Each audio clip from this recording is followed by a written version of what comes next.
There we go. I just had to give my notification to you all that this is now being recorded.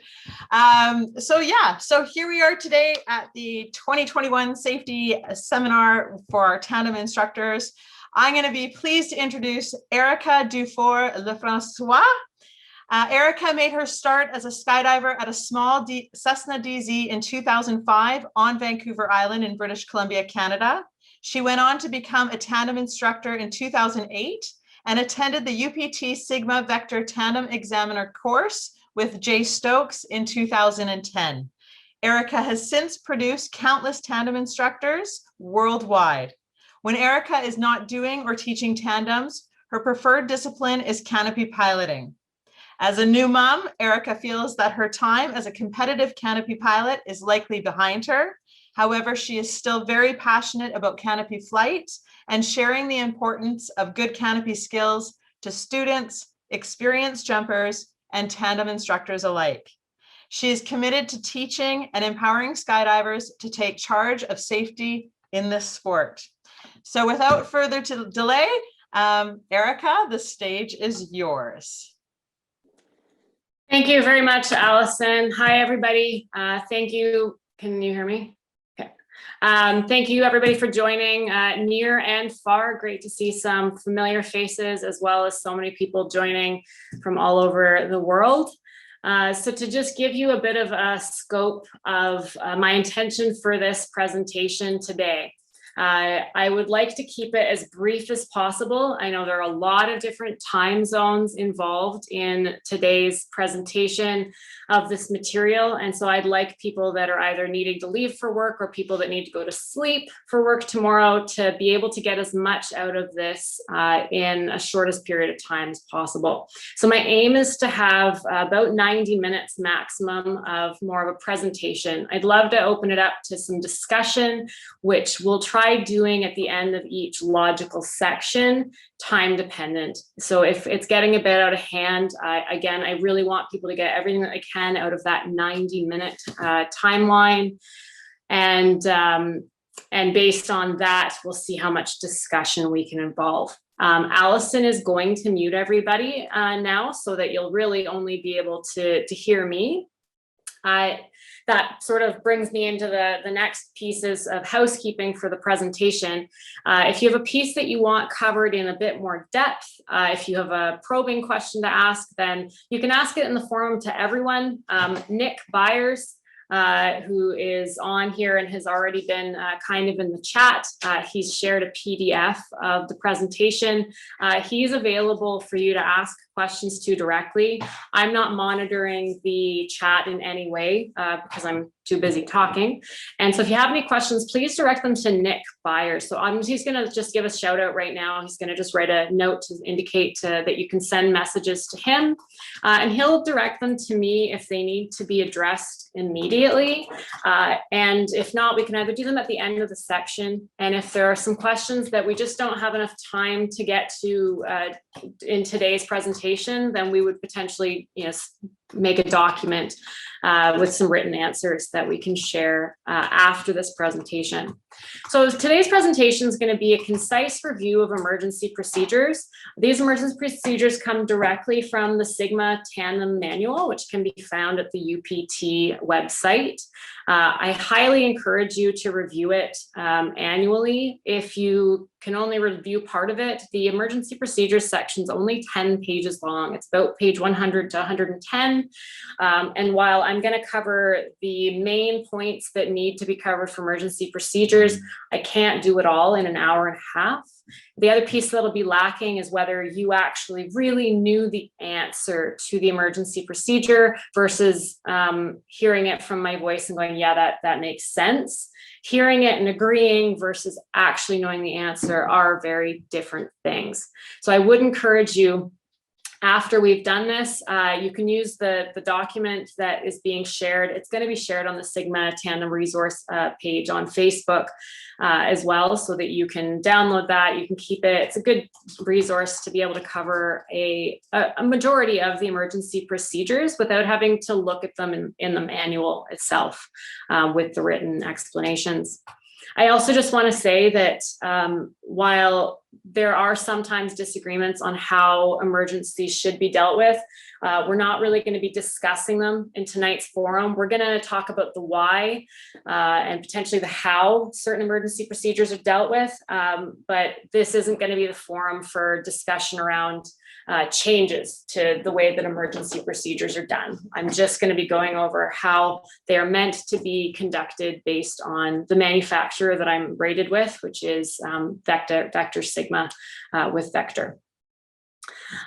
So thanks again, everybody, for being involved. I'm going to start things off right away by moving into the first section I'm going to cover before emergency procedures are just a couple of the advisories that came out. So there are 3 advisories that are posted on the website. So you can see those at uptvector.com. And I would recommend that you have a look at that website on a semi-regular basis, just to see if there's any new communications coming out. They're not really common. Right now, there are 3 current possible advisories that you would read. One of them is from 2012 relating to the Y modification. So that one, I think everybody in the industry has already adjusted to, which is great. The other 2 I'm going to talk about right now briefly before we talk about emergency procedures. So the first is a reminder of the important altitudes that we're meant to adhere to as UPT rated Sigma tandem instructors. And so to start those from the top, kind of working our way down, the minimum exit altitude for a tandem should be 7,500 feet. What this means for you is that if you get in an airplane and you get up to a 7,000 foot cloud ceiling, that's not an emergency situation. That's not an exitable altitude.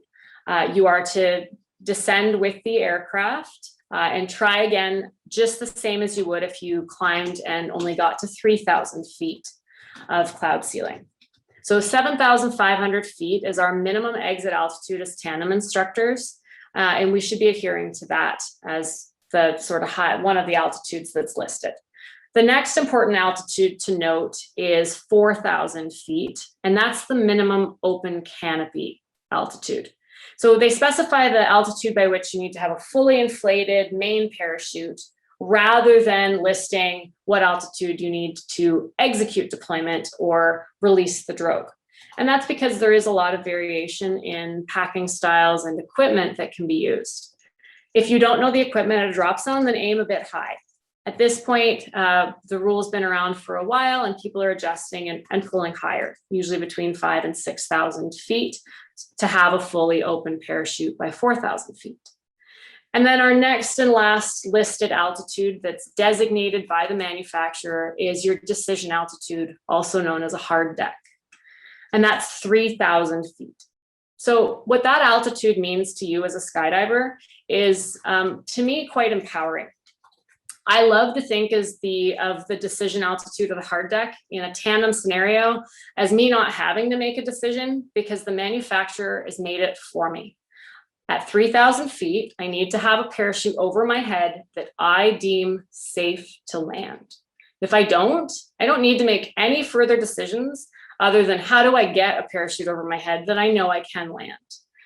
And to me, the reason that's really important is because it can otherwise be kind of guilt-inducing or difficult if you're at 3,000 feet in line twists for you to decide to cut away and deploy the reserve. But it's still a malfunction, no matter what. If you're looking up at 3,000 feet without certainty that that's a good canopy, then luckily you don't need to make much more. You don't have to use much more of your judgment because it's been dictated to you. So to reiterate those altitudes, 7,500 feet, minimum exit altitude, 4,000 feet, minimum fully open main parachute, and 3,000 feet is your minimum altitude by which you have a fully functioning parachute. You're making that decision at 3,000 feet to execute the deployment of a parachute that will work for you, either keeping the one you have or getting another parachute out. And the reason that it's really important to reiterate these altitudes is because when we get complacent and we decide to exit the airplane a little bit lower, deploy our parachute a little bit lower, or go a little bit lower than our hard deck, that's when dangerous incidents result. If we follow those outlined altitudes all the time, then we're going to get much closer to a zero incident environment community of tandem skydiving. And then that moves into the second advisory. So that covers one of the advisories for tandem skydiving. The second advisory is relating to a hand cam. So this one also came out in 2020 after an incident that occurred, which involved a hand cam hang up. And the advisory specifies, again, the requirements for doing hand cam, which is a minimum of 200 tandem skydives. And it also just reminds people of the importance of practicing with that hand cam and what the requirements are. But the piece that's been added now that's new as of 2020 is that the requirement for that hand cam to be able to be easily released. So specifically, it needs to be able to be released in one motion. So some drop zones have taken this and gone ahead and installed some version on a hand cam mount of an easy one pull release, similar to a 3-ring system. And that's great. That could end up becoming our future in the industry. They made it vague on purpose because what they really want is just to make sure that people are able to remove their hand cams in one fell swoop. So if you're flying something standard, not that uncommon to have your hand closed in order to keep the hand cam well secured. If you are able to open your hand and in one swoop release the Velcro so that your hand cam is no longer attached to your hand, that is still currently acceptable. So you don't need to adjust your hand cam unless you find that you cannot easily remove it. And I would recommend that you try that before your next jump and have a friend that's applying pressure in different directions to ensure that if you have a hang up of some kind, that you are still, even with pressure from, say, a line entanglement, able to release your camera. Okay, so that summarizes the two advisories that are currently on the Tandem website. That's ubtvector.com. So if you need to visit those, you can absolutely find any of them anytime you would like. I wanted to just, before I proceeded, make sure that I can get a thumbs up from somebody to make sure that everything that's happening with my video right now and the audio is reasonably good. So is there anybody that can tell me? Okay, great.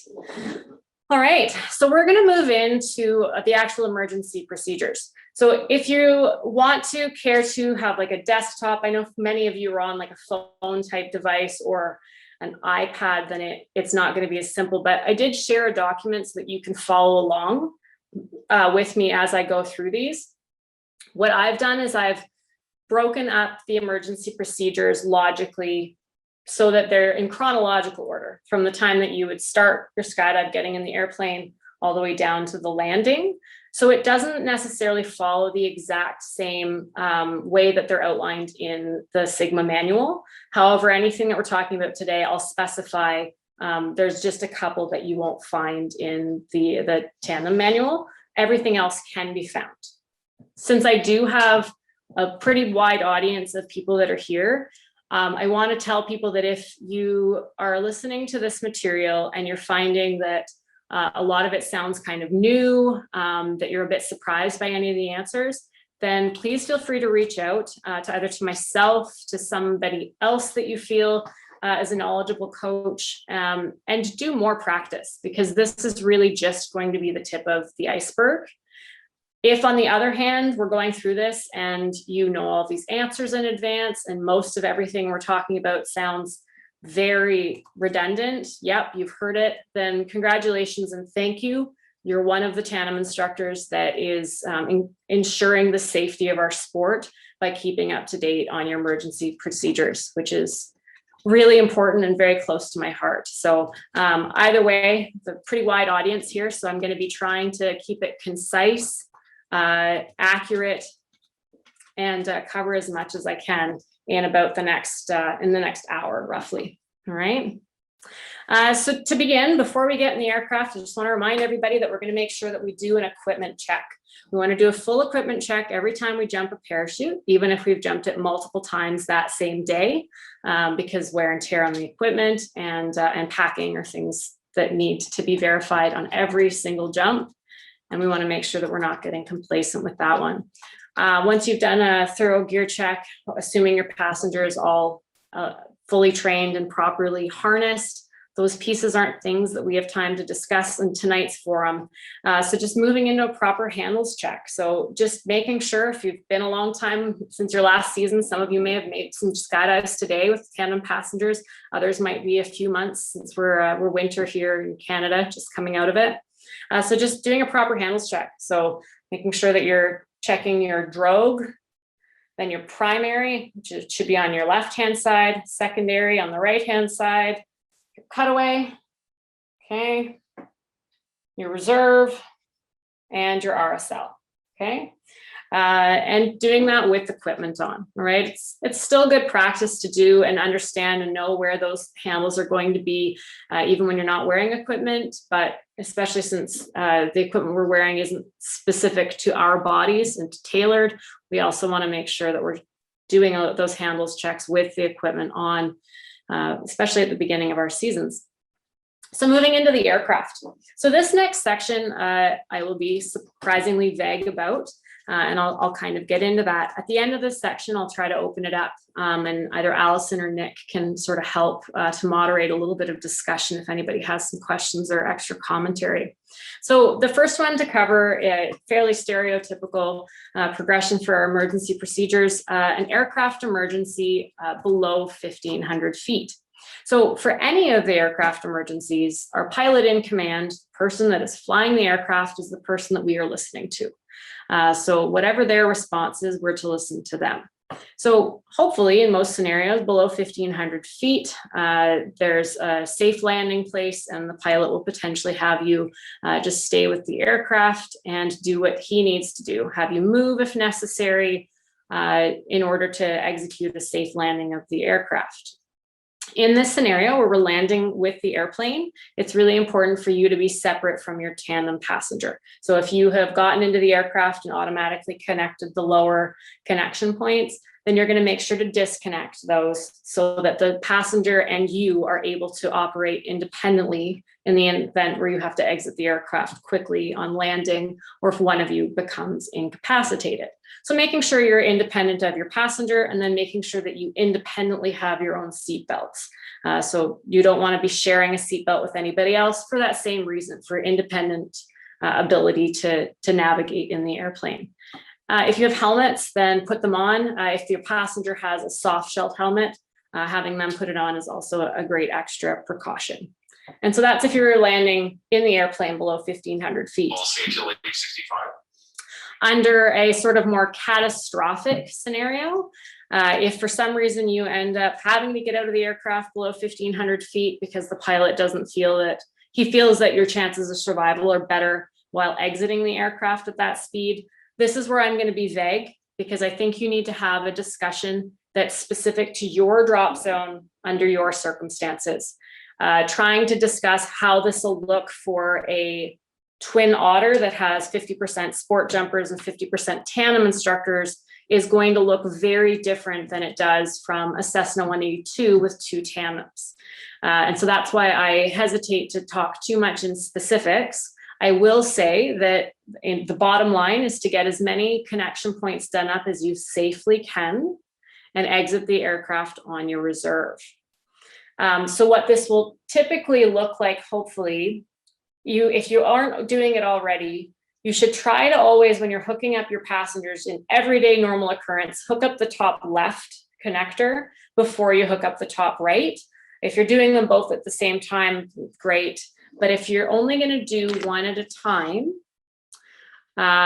then let's make sure that it's the top left one rather than the top right. How do I make it not choppy? Okay, sorry, I'm just being told my video is choppy, and I'm sorry about that. Is the audio okay? Okay, I'll try to maybe use less gesticulation so it's not as important. But if you're connecting the top left snap before your top right snap, then you're developing the muscle memory of being able to connect that top left snap in an event of an emergency so that you can hold your passenger with your right arm exit and immediately deploy your reserve with the left. So that's assuming we're exiting and needing to get out very quickly and have a wing above our heads. So that brings us into the next section of aircraft emergencies, which is between 1,500 and 4,000 feet. So if we're between 1,500 and 4,000 feet, the emergency procedure will be the same as what we just discussed. It's very specific depending on what kind of aircraft you're exiting, what sort of terrain you're at your home drop zone. So I would highly encourage some specific conversations around the bonfire with other tandem instructors, with other sport jumpers, for what it looks like in your circumstances if you have to get out between 1,500 and 4,000 feet. The basic premise is that we're going to connect as many connections as we safely and quickly can with our tandem passenger, and we're going to exit on reserve, okay? But having some more conversations about what that looks like, because trying to get out really, really quickly from a Cessna 182 is a lot different than getting out really quickly from a PAC or a Twin Otter, okay? And then the last one, aircraft emergency above 4,000 feet. This one, again, outlined very specifically in the manual as being connect all of the connection points with your tandem passenger, and then do a normal stable exit. Throw the drogue, check inflation, and then immediately release the drogue. I would caution, however, that 4,000 feet is really, that's the minimum, right? We're supposed to be under a fully inflated main parachute at that altitude. And so ultimately, if you're getting it at 4,000 feet and you're in terrain like I'm used to flying in, where there are a lot of mountains and otherwise, if you're not certain of what terrain you'll be jumping out over at that altitude, then it, to me, would be feasible to get out on your reserve as well, in some of that sort of gray area. As you get up higher, then with your comfort level, getting out on the main is the prescribed standard operating procedure from the Sigma Tandem manual. And then one of the last ones I've added for discussion here is just a hang up on aircraft. So this one we don't tend to see as often reviewed as an emergency procedure, and that's okay. I think it mostly just warrants some discussion. So this would be one where I would recommend that you have conversations with your chief pilot, with the pilot themselves. People that fly jumpers can often, specifically at smaller drop zones, be accumulating time. So they're not necessarily really experienced pilots. That's not always the case. We're very lucky in the industry to have lots of drop zones with very, very experienced pilots. But it would be really great for me. I would want to know if the pilot has some training around what to do if somebody, it could be a tandem or otherwise, is hung up on either the strut, or if maybe a pilot chute or otherwise is hung up on the tail of the aircraft. So knowing that there might be a hook knife available in a glove box is different in a Cessna aircraft than it is in a Twin Otter type aircraft, okay? So I encourage you to have those conversations. The biggest piece relating to hang-ups with an aircraft are prevention. So just a healthy reminder that we want to make sure that we have good briefings with our passengers so that they understand the approach to the door for exit, how to get ready for their exit from the airplane, what exactly you're doing. You should be comfortable and well prepared before you launch. Doing final checks of your equipment before you leave the aircraft, especially if you've had to scoot along the floor, making sure that that drogue hasn't come out so that it's going to have any chance of hanging up. And then also making sure you've got a strong launch from the airplane with seatbelts disconnected before you're exiting the airplane, okay? So at this point, I'm gonna go ahead and see if there's anybody that has any questions or commentary that they wanna add in, and that'll give me a chance to have a little drink of water as well. So if Alison wants to take over for a moment and see if anybody's got any questions. Absolutely. And so for those of you who have not in this wonderful day and age had a chance to be on Zoom, you do have a reactions button, most of you should, at the bottom, where you have you can raise your hand. It's a little icon that shows a raise hand. If you do have a question and you'd like to raise your hand, please feel free to do so. If not, you can post in the chat as well and say, hey, I have a question. Make sure that you're posting it to everyone or myself or Nick. So I don't see anyone with questions. All right, well, Erika, back to you then. Okay, I'm going to take that to mean I've either covered the material miraculously well, or it's just really boring and there are no questions to be generated from it. Either way, wasn't much of a break. So maybe you guys can come up with a question on the next round so that I can, have a chance to eat a chocolate chip cookie or something. Okay, so moving into this next section, aircraft is complete. So now we're going to talk about the free fall portion. So I just want to specify that I'm outlining this as free fall because we're not under the drogue yet, but it's a bit of a misnomer in the sense that I'll probably refer to drogue fall as free fall as well. The next section that we're going to talk about is just the piece that's between us exiting the aircraft and the drogue deployment. Okay, so that's the piece we're going to talk about right now. So just to reiterate our handles check, we should be checking them before we get out of the airplane, especially a last check of the drogue before we exit.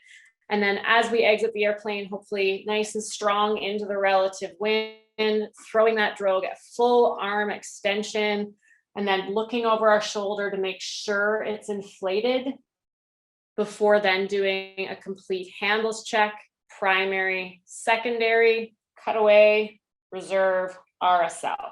Just a reminder that those should actually be very conscientious checks of those handles. You're not doing it just because you have to, you're doing it because you might actually need those handles, and knowing their location could be instrumental in the next minute of your life. And so the verification of the drogue inflation is the piece that we add to our handles check on that one. So then moving into our free fall emergencies, to have this one numbered as number 5 on my checklist, an unstable exit. So prevention is always what I like to look at first. So to prevent an unstable exit, we're going to be prepared ourselves, and we're going to have our students well prepared. We're going to try to exit in a powerful orientation to the relative wind without doing any additional maneuvers. I don't really want to preach to everybody, so I'm just going to leave it at that, that's what we should be trying to do as a tandem community, is a strong exit into the relative wind. Having said that, if something happens, perhaps somebody's hand gets stuck on the door, otherwise the student grabs the door as they exit and it makes you rotate and you end up in an unstable configuration. You can spend up to 10 seconds attempting to clear an unstable exit, or attempting to correct an unstable exit. So use the skills that you have as a skydiver, and if you're unable for some reason to maintain or get stable in that 10 seconds, then you're going to immediately throw the drogue at that time. We don't want this to be a frequent occurrence. If you're a newer skydiver, it's going to be a bit more common for you to feel the effects of an unstable drogue throw, but hopefully they should be few and far between and really, really uncommon as you gain some experience as a tandem instructor. If you're finding that they're occurring at all, really, as you've gained experience, then I would recommend that you reach out to somebody that you feel comfortable with for some pointers on what you could be doing differently to have stable drogue throws. Okay, but the bottom line is that if you have an unstable exit, you can spend up to 10 seconds trying to improve your circumstances. So getting stable, if you are not able to get stable in that 10-second period of time, then you're going to go ahead and throw the drogue. And you're going to make sure it doesn't happen on a regular basis. Okay, so then I'm going to move right into the side spin. And this one, again, isn't touched on really frequently as an emergency procedure. I would call it more of a phenomenon than an emergency because they're so rare. So I'm going to say that as a tandem instructor and an examiner, this is to me the most difficult emergency or phenomenon to teach. And that's because I don't have any experience with it. And I think that's the case for most of the people I've interacted with. The information that I have around it is probably 10th hand. You know, I've heard it from somebody who's heard it from somebody. It's very difficult to teach things that you don't actually see yourself or have close contact with. So I'm very grateful that we have things like the side spin video. I'm also really grateful that the side spin video is quite old, which indicates that these kinds of occurrences are quite rare in today's tandem skydiving world. Having said that, I've come to the conclusion that side spins are in a category for me with orgasms and migraines. So let me explain. If you were speaking to somebody who says, I think I might have had an orgasm, you are going to know for certain that that person probably has not, because you just know when you've had one. And I can say from recent experience that migraines are similar. Anybody that thinks they may have had a migraine hasn't had a migraine. I expect that side spins are similar. I can't say that for sure, and I hope I never can find a conclusion to my guess. But my thought is that these are so rare that when they do happen, you just know. So that's why we're going to go over the very brief way to get out of a side spin, so that if you do happen to be in one, then you'll go, holy crap, I'm in one, and you'll hopefully remember these this terminology. So I know that my video is being a little bit choppy right now, which might make the visual cues that I have a little bit less useful. So I'll just be sure not to move them around a bunch. But in short, a side spin tends to happen because of a propeller that's created with you and your passenger. So if you imagine that you're one of the bananas and the passenger is the other banana, then if you get into this orientation and the wind is hitting you in just the wrong direction, then you're now creating a propeller, and this can get going very, very quickly. So the simplest thing to keep in mind is that what we need to do is no longer be a propeller. So what the Tandem manual will tell you to do is to basically get the student to stop de-arching, and you need to personally stop arching, so that each of those bodies are kind of coming into a straightened orientation. So to do this in the manual, it would be outlined for you to take the student's hands and kind of put them at their hips and scoop their legs to straighten them out. What I would say is that if you can't remember a whole lot, then mostly just remember to de-arch and do what you can to improve the passenger's body position where possible. It's important to remember that side spins, when they do happen, can accelerate at a very high rate of speed very quickly.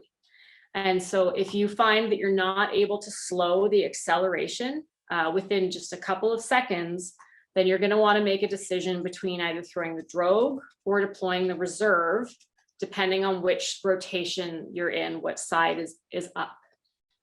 The other thing I like to point out, and I will say that this isn't specified in the manual, but centrifugal force, when it gets going, it makes it very difficult for you to operate outside of the center of the spin. This means that it could be a lot easier physically for you to get to the reserve handle, which is closer to the center of that rotation, than it is for you to reach outside of the rotation to get your hand on the drogue. So to reiterate, side spins, luckily very rare. We can avoid them by having good presentation to the relative wind and by not hesitating when we have an opportunity to throw the drogue in a stable configuration. If you do feel that you are having a side spin phenomenon, then you need to relax and try not to arch as hard as you can, because that might increase the propeller. You need to try to relax the student's position as much as possible into a more straightened orientation. And ultimately, you either need to throw the drogue or deploy the reserve, whichever side is up, or whichever one you actually are able to get to. Okay, so that's the side spin. And so I'm going to move on from that one. I'm going to take a quick drink of water here. The question was, is it a factor of the side spin? So there's just one quick question that I'm being posed, was just regarding whether loose side connectors could be sort of a factor in the side spin. And what I would say is that it might make a side spin worse if you happen to be in one. It might make it worse more quickly, but it isn't going to cause a side spin. You may end up noticing that in the event or in the videos where there are side spins that happen, those lower connections end up being all the way out and loosened to the stops anyways, because of the force involved and those bodies being pulled apart. Having those loosened isn't going to make your job as an instructor any easier, because now you're further away from your passenger. But if you didn't even have the lowers connected at all, and you and your passenger exited into a stable orientation, both arching and through the drogue, you wouldn't ultimately end up in a side spin at a greater frequency because you didn't have the lower connections. So hopefully that sort of answers that question. Nick, anything else has come up? Okay, so moving on. So now if you happen to be looking at the handout that I've given, I'm on number 7 of the handout. So Nick is potentially gonna have posted this again for people to be able to see and follow along if you want to. So I'm on number 7 under the free fall section. Student grabs your right arm. So if a student grabs your right arm, we've just exited the airplane. If they happen to grab your right arm, then you're not able to deploy the drogue. What I would say again, from a prevention perspective, is that a student should never be able to grab your arms on exit. I definitely understand that one of the exceptions is with the hand cam. At this point, we are presenting our left arm in a much more obvious configuration for them to be able to grab. Luckily, that doesn't affect your drogue deployment hand, your right hand. And so for the most part, as far as prevention, if we steer clear of having our hands available to the student, when they're in front of us, it's very difficult for them to reach back and somehow get our hands. If they have also been instructed to be in this orientation with their hands on their harness, holding on to their main lift web, then they're a lot less likely to reach out and grab your hand if they're already holding something for sort of comfort purposes. This is a good time to remind people that we've moved in our sport in the last decade or further from having hands crossed with the student for their exit into having hands on the main lift web, pushing the elbows kind of back. So the reason for that is because it promotes more of an arch. It also makes it a bit less likely for them to be able to reach across and grab your handles. So a couple of reasons for that. So to reiterate, prevention is key with having a student that grabs your right hand. Having said that, if you end up in the unfortunate scenario where somebody has a grip on your right hand, I would recommend using positive language whenever possible to ask them to please put your hands on the harness, let go of my hand. We don't normally need to resort to kind of abusive behavior with passengers. They're not being malicious, they're just scared. So tell them what you need them to do before getting aggressive. And then you do have 10 seconds to, deal with this. So that's a pretty long time in the skydive world. What I would say that I would do as a very last resort, if I needed to, would be to use my left hand to remove their goggles. I've never actually had to do this, but I know that any time I've had a tandem passenger whose goggles become dislodged or come off, it's very unpleasant for them and they immediately reach for their face. And so that will usually free up your hand to be able to deploy the drogue. If for some reason the death grip is so powerful, then we're going to end up having to deploy our reserve. Okay, so moving on to number 8, a hard pull to extract the drogue. So I'll probably stand up for this one just to make my body sort of a little bit more visible.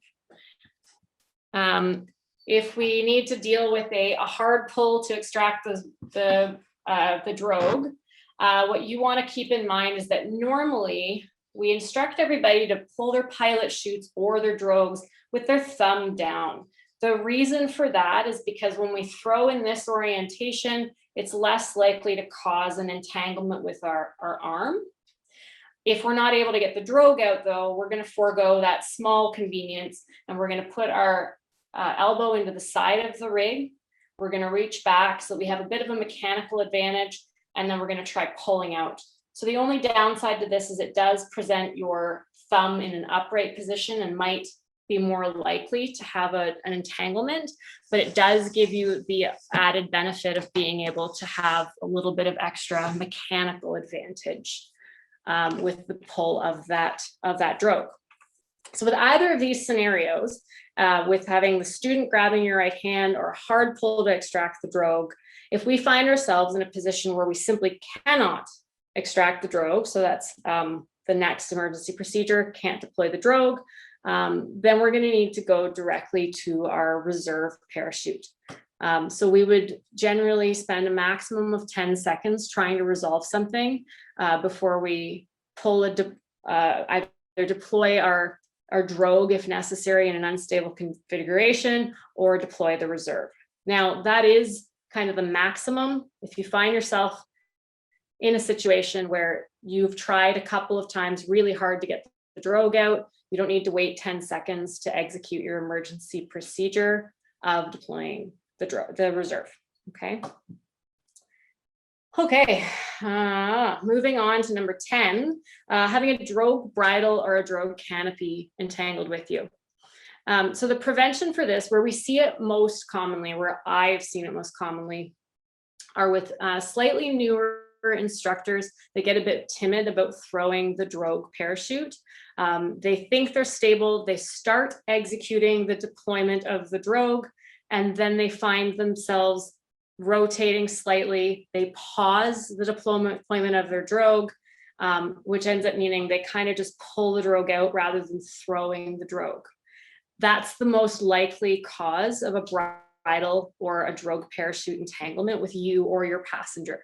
So the prevention for this is that strong throw away from your body as far as you can. So even if you find that you've started a drogue deployment a drogue throw, and are no longer in the ideal configuration you thought you were in, proceed and throw it as hard as you can, okay? If you find yourself entangled, then spend up to 10 seconds trying to disentangle yourself or your passenger from that drogue parachute, okay? So that might look like shaking a bit, it might look like grabbing at it from your student and throwing it away, but you have up to 10 seconds. If you ultimately are just not getting any headway, then you don't need to spend the full 10 seconds before going to your reserve parachute. No drogue, no main, so there's no other protocol except to go directly to a reserve. Okay. All right, this last one is one of my favorites. So if you know me at all, I really like to instruct the out of sequence deployment, specifically to experienced jumpers. I find that there's a really big gap in our community with the sort of continuing education around some of our emergency procedures. So the out of sequence deployment, when I talk about it right now, I'm going to talk about it from the perspective of just a sport jumper, because the procedure is the same, and the error in our community is kind of stems from when we're early jumpers. When we become skydivers, we're generally taught that if it's a partial malfunction, so the container is open, then we're going to cut away and we're going to deploy the reserve. And we want to keep it that simple, and we should keep it that simple for new skydivers, because it's otherwise a fairly overwhelming emergency. As experienced jumpers, though, we can do better. And so that's where I really like to add the continuing education piece to this. So with some help from my friends, I've developed a graphic to show what the out of sequence deployment can look like if we don't sort of follow proper procedures. So I'm going to go ahead and share my screen so that you guys can see this graphic. If you can't see it because you're on sort of a call in or otherwise, I'll share it. I'll share it anyways, and I'll try to be very specific with what I'm talking about, so that if you're mostly only hearing me, you still understand what I'm saying. So what we're looking at right now is just a depiction of a horseshoe malfunction or an out of sequence deployment. So we can see that it's called that because we have this big U shape, this horseshoe that goes from the bottom of the container at either our pilot chute or our drogue, and then it connects up to our risers. So it's called an out of sequence deployment because normally the first step is to throw the pilot chute or the drogue. The second step is for the main container to open. In an out of sequence deployment, step number 2 has happened before step number 1. And so anytime we experience an out of sequence deployment, we want to try to correct that by engaging step number 1. So we would try twice to either throw our pilot chute or throw our drogue chute into the wind to clear this. If not, then that's where the added steps can be really beneficial and improve our likelihood of a good reserve opening. So the diagram that I depict sort of shows that U-shaped malfunction.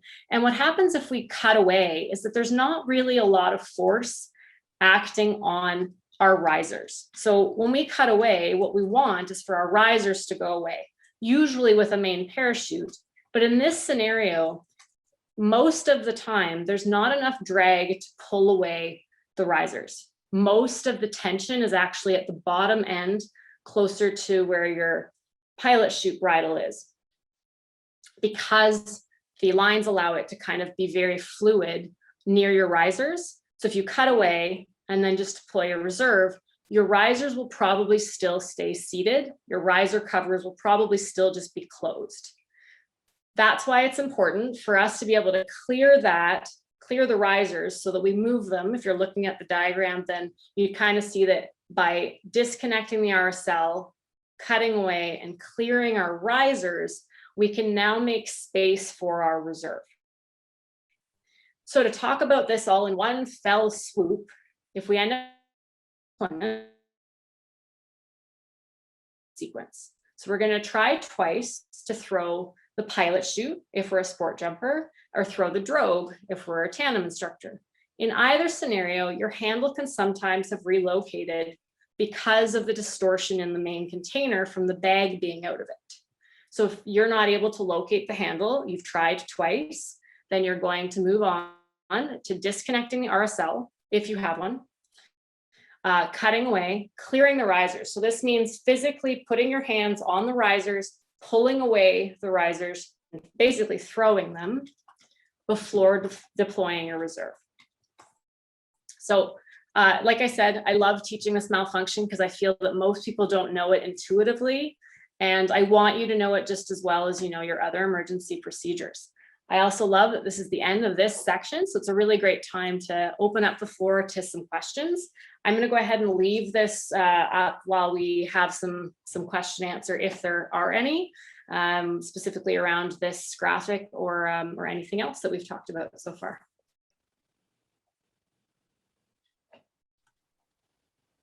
Hi guys. So I do have a question here, Erika, and it's just from unknown name. I'm going to ask the letter F here to unmute. Just ask you to unmute.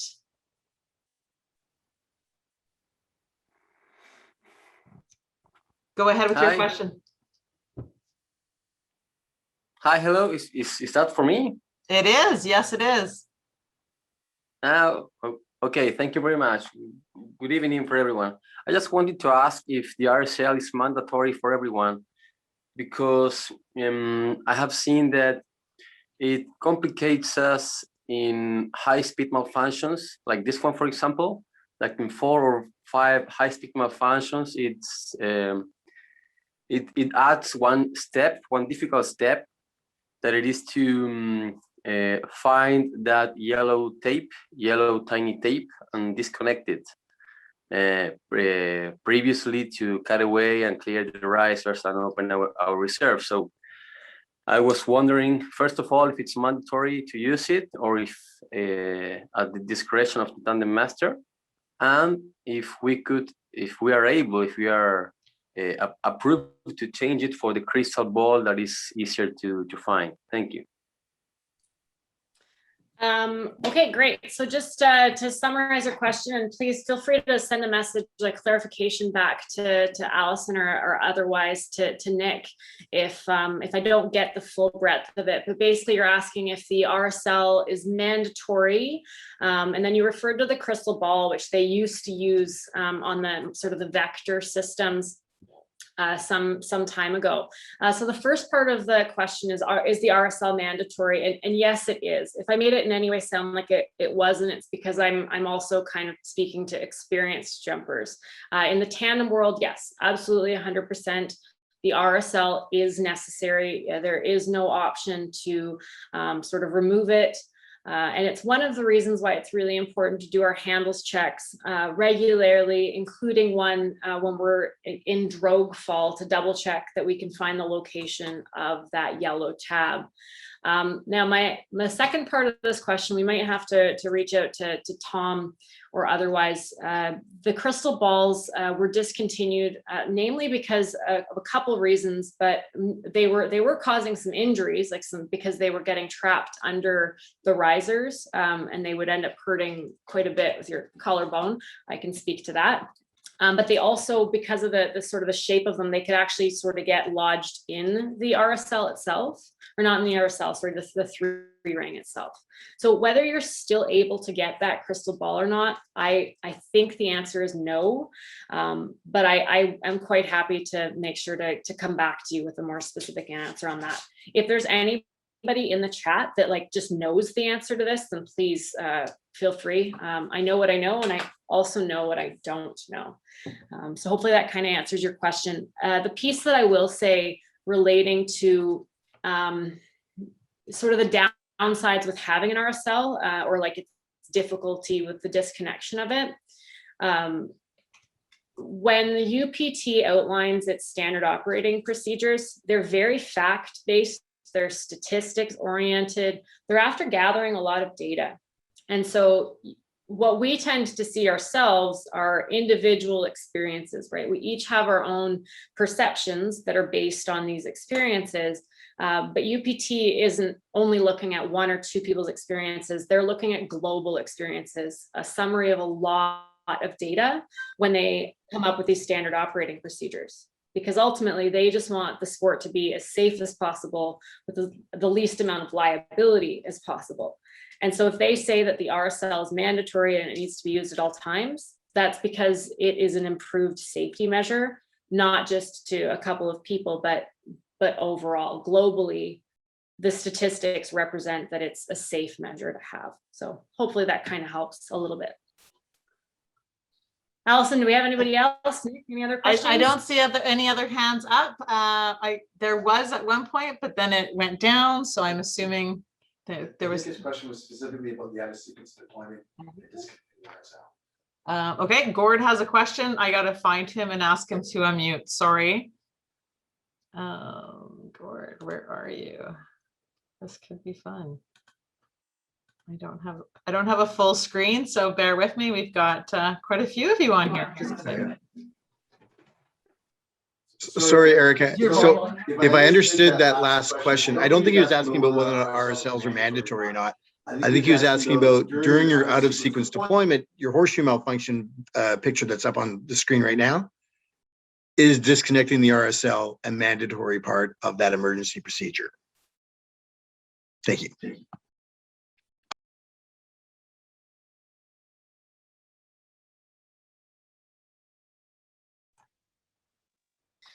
Sorry, I got here. Okay, so to clarify that piece of whether it's necessary to do the RSL piece of this emergency procedure, and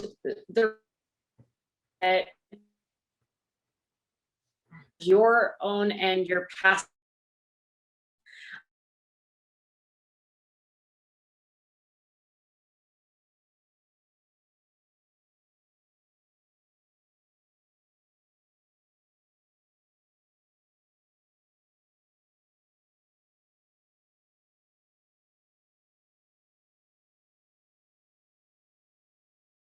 does really help us to follow procedure.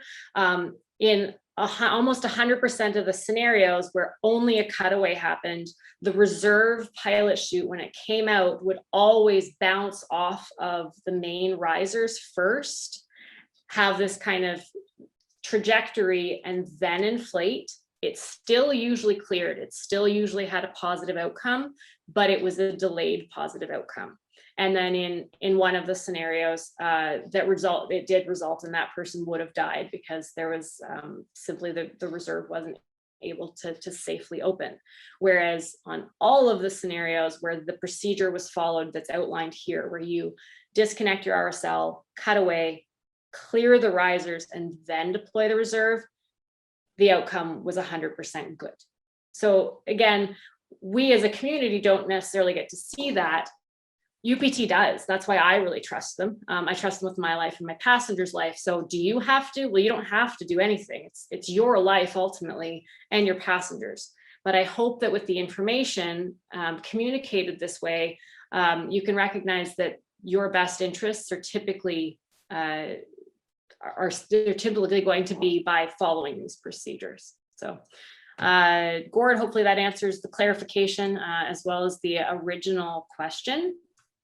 And if there isn't anything else. I don't have anything else right now with hands up. So Erika, you can continue on. Okay, I will stop sharing my screen. The only other thing I would say is that if anybody has any feedback on this graphic, I did just develop it because I was tired of like drawing a stick figure picture of this malfunction. So if anybody has any feedback, I'd love to hear it because I'm otherwise gonna, allow anybody to use it for future training and ongoing learning. Okay, but I will stop sharing here so that we can carry on. So moving into our next section, drogue fall. So I will say that these next pieces are probably a little bit quicker than what we've done so far. So into drogue fall. So everything that we're talking about now is going to be from the perspective that we've exited the airplane, we've thrown the drogue, and the drogue is out. Okay, so we're in drogue fall. So at this point, if we throw the drogue, we look over our shoulder to check inflation, we find it is not inflated. Then we would wait about 6 to 8 seconds before we would go ahead and release the drogue. We don't want to get into tandem terminal, and if our drogue is not inflated, then it's not doing its job of slowing us down. So if we have an uninflated drogue, when we check it, we can wait up to 6 or 8 seconds before we go ahead and release the drogue. Okay. Number 13, another skydiver entangled with you. So I'll start by saying that if you're having anybody jump with you, then please make sure to do a briefing with them around where they should and should not be during the skydive, as well as everything, having a minimum number of jumps, what to do during your deployment, when to break off, having those discussions with anybody that's going to be jumping with you. The other thing that would be important would be to talk to them about this emergency procedure. They don't need to know it. They just need to know that you know it, because that means that they won't act irrationally. They won't panic and do something. If they're entangled with your main, you don't want them to end up deploying their main out of panic. So it's important to just let them know that if this happens, you have an emergency procedure for it. And the easiest way to remember this is to just strip the right side. So normally we use our left deployment, our primary deployment for the drogue as the left side, because the right side is supposed to be one for the student, but also we as skydivers are used to deploying on the right side. So developing the muscle memory on the left side is a benefit to us. In this scenario though, if it's easier to remember, then we're just going to strip the right side. So I'll talk about that in whole and then I'll break it down. If we've given about 6 to 8 seconds for the person that's entangled with either our bridle or our drogue canopy to become unentangled, at this point, we're going to proceed to disconnect our RSL, cut away, then we will release the drogue. We'll then fall away and track for an amount of time that we're able to do, altitude depending, but potentially 5 seconds if altitude permits, and then we will deploy our reserve. So what we're doing by affecting the emergency procedure this way is that instead of giving the full cutaway of an inflated parachute to the skydiver that's entangled, we're now just giving them the bag. We're just going to give them the main canopy bag, which they can hopefully kind of envelop with them, get unentangled so that they'll be able to deploy themselves. So we're going to disconnect the RSL, cut away, then release the drogue.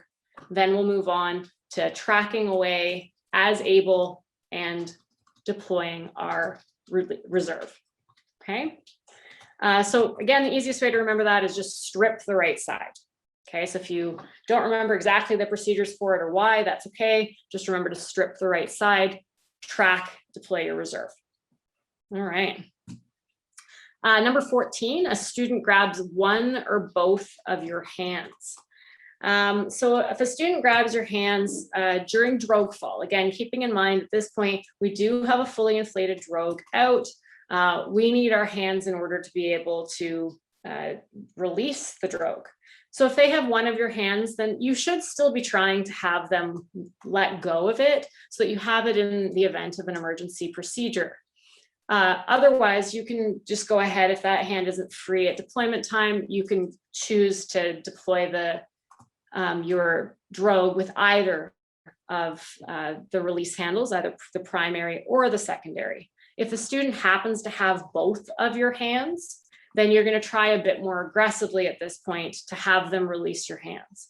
Proper training would be a great way to avoid this scenario. Just remembering to speak in positive, tell your students that you need your hands. If they get scared, then it's always safe for them to put their hands on their harness, on their main lift web.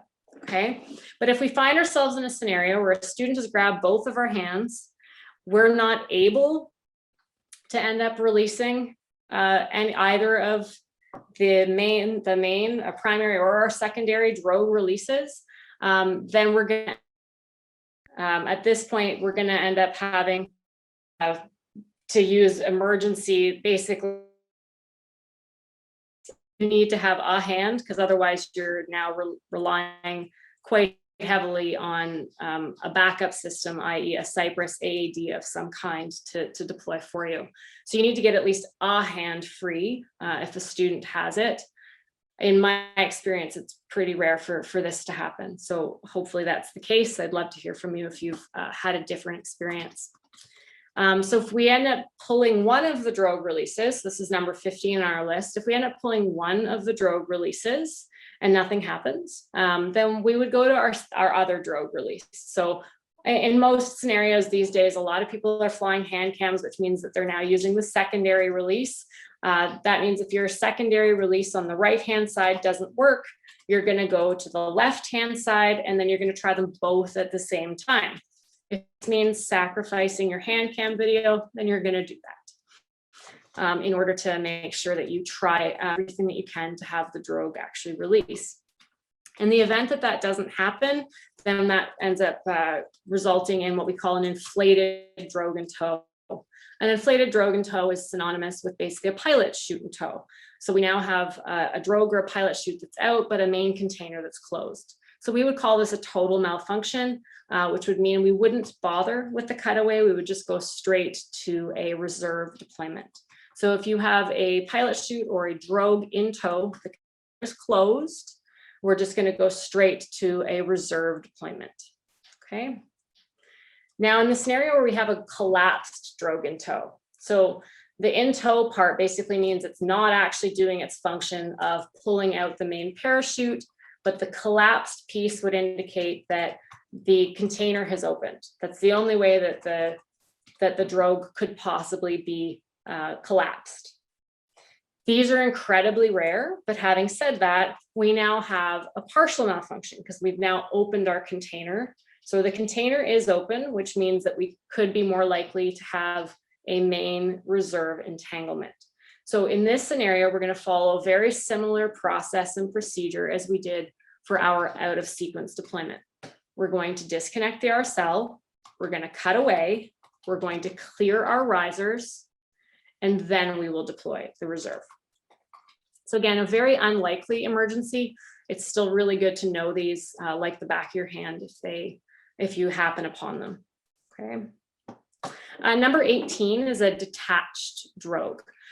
So these are pretty unlikely with the equipment the way that they are, specifically the Sigma system. But if you do have a detached drogue, then your emergency procedure is to deploy the reserve. Okay, so you don't need to wait or try. No, don't. I would specifically say don't try to open the main container, because there won't be very much to pull the main out. And now you have kind of a partial malfunction. So go directly to the reserve if you have a detached drogue. And then that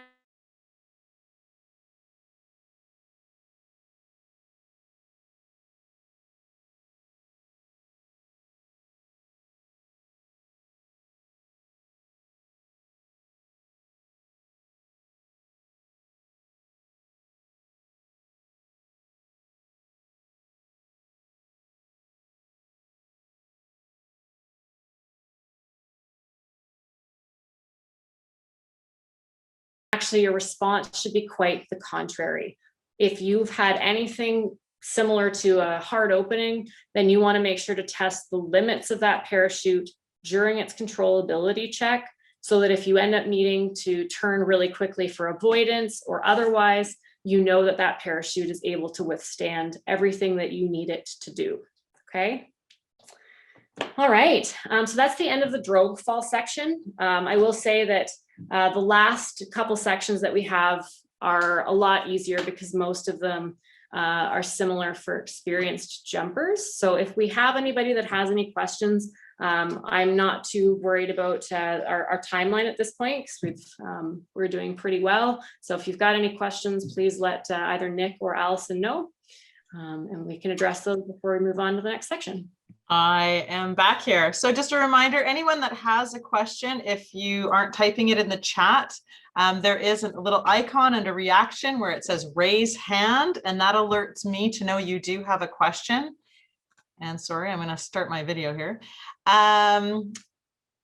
So I do know that Mayo, you have a question. I'm just going to find you. Mayo, you had a question in the chat, but I'll let you direct that to Erika as well, because it was a good question.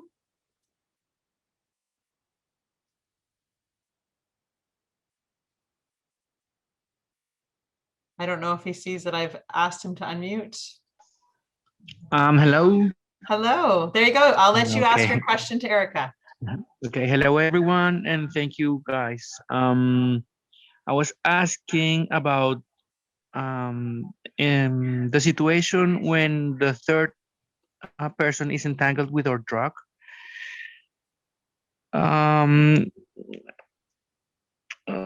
The speaker mentioned about clearing the right side, but she didn't mention about clearing the 3-ring release system at any moment. So I was asking if it should be done in that situation as well.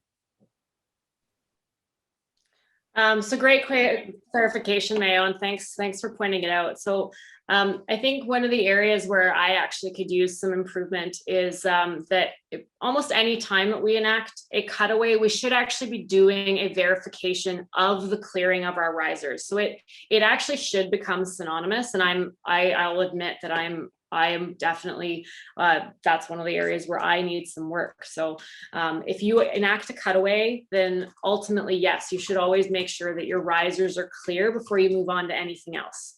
Now, with this particular emergency, one of the reasons that we normally need to clear our risers is if there hasn't been any sort of force acting on them to pull them away.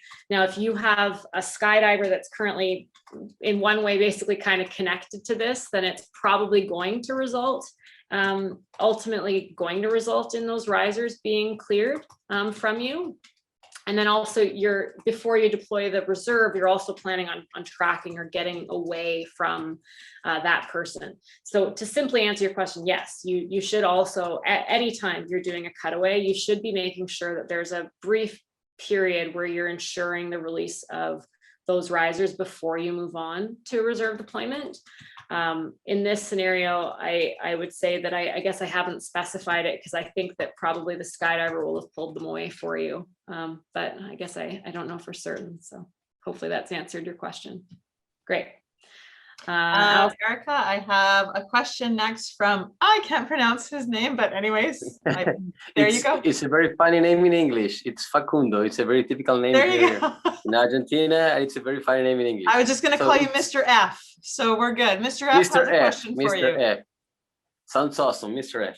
So it's me again. One question. There was an accident some years ago with a new Tandem master in which he had an uninflated drug in tow, and he failed to complete the procedures. I mean, he didn't release the drug, but after that, he deployed his reserve, and the reserve got entangled with the pilot chute. So first, he failed to open the container, right? He failed to release the drug, to pull that handle. I understand it. But after that, the drug got entangled with their reserve, and they said that it was because the reserve was not suited for that Sigma. So I was wondering if in page 104 of the Sigma emergency procedures, we are having that exact situation: inflated drug in tow, poor reserve handle. So I was wondering if how many test jumps have they done with an inflated or uninflated drug in tow, opening their reserve and not getting entangled. I don't know if I made myself clear.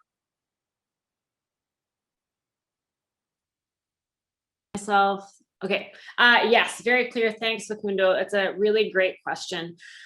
So I'll answer this in a number of different pieces. One, to say I definitely don't know the actual numbers that would represent how and why they've come to these figures. So I can always try to see if there's any answers around that. I doubt very highly that we'll get those specific answers from UPT or Tom Noonan.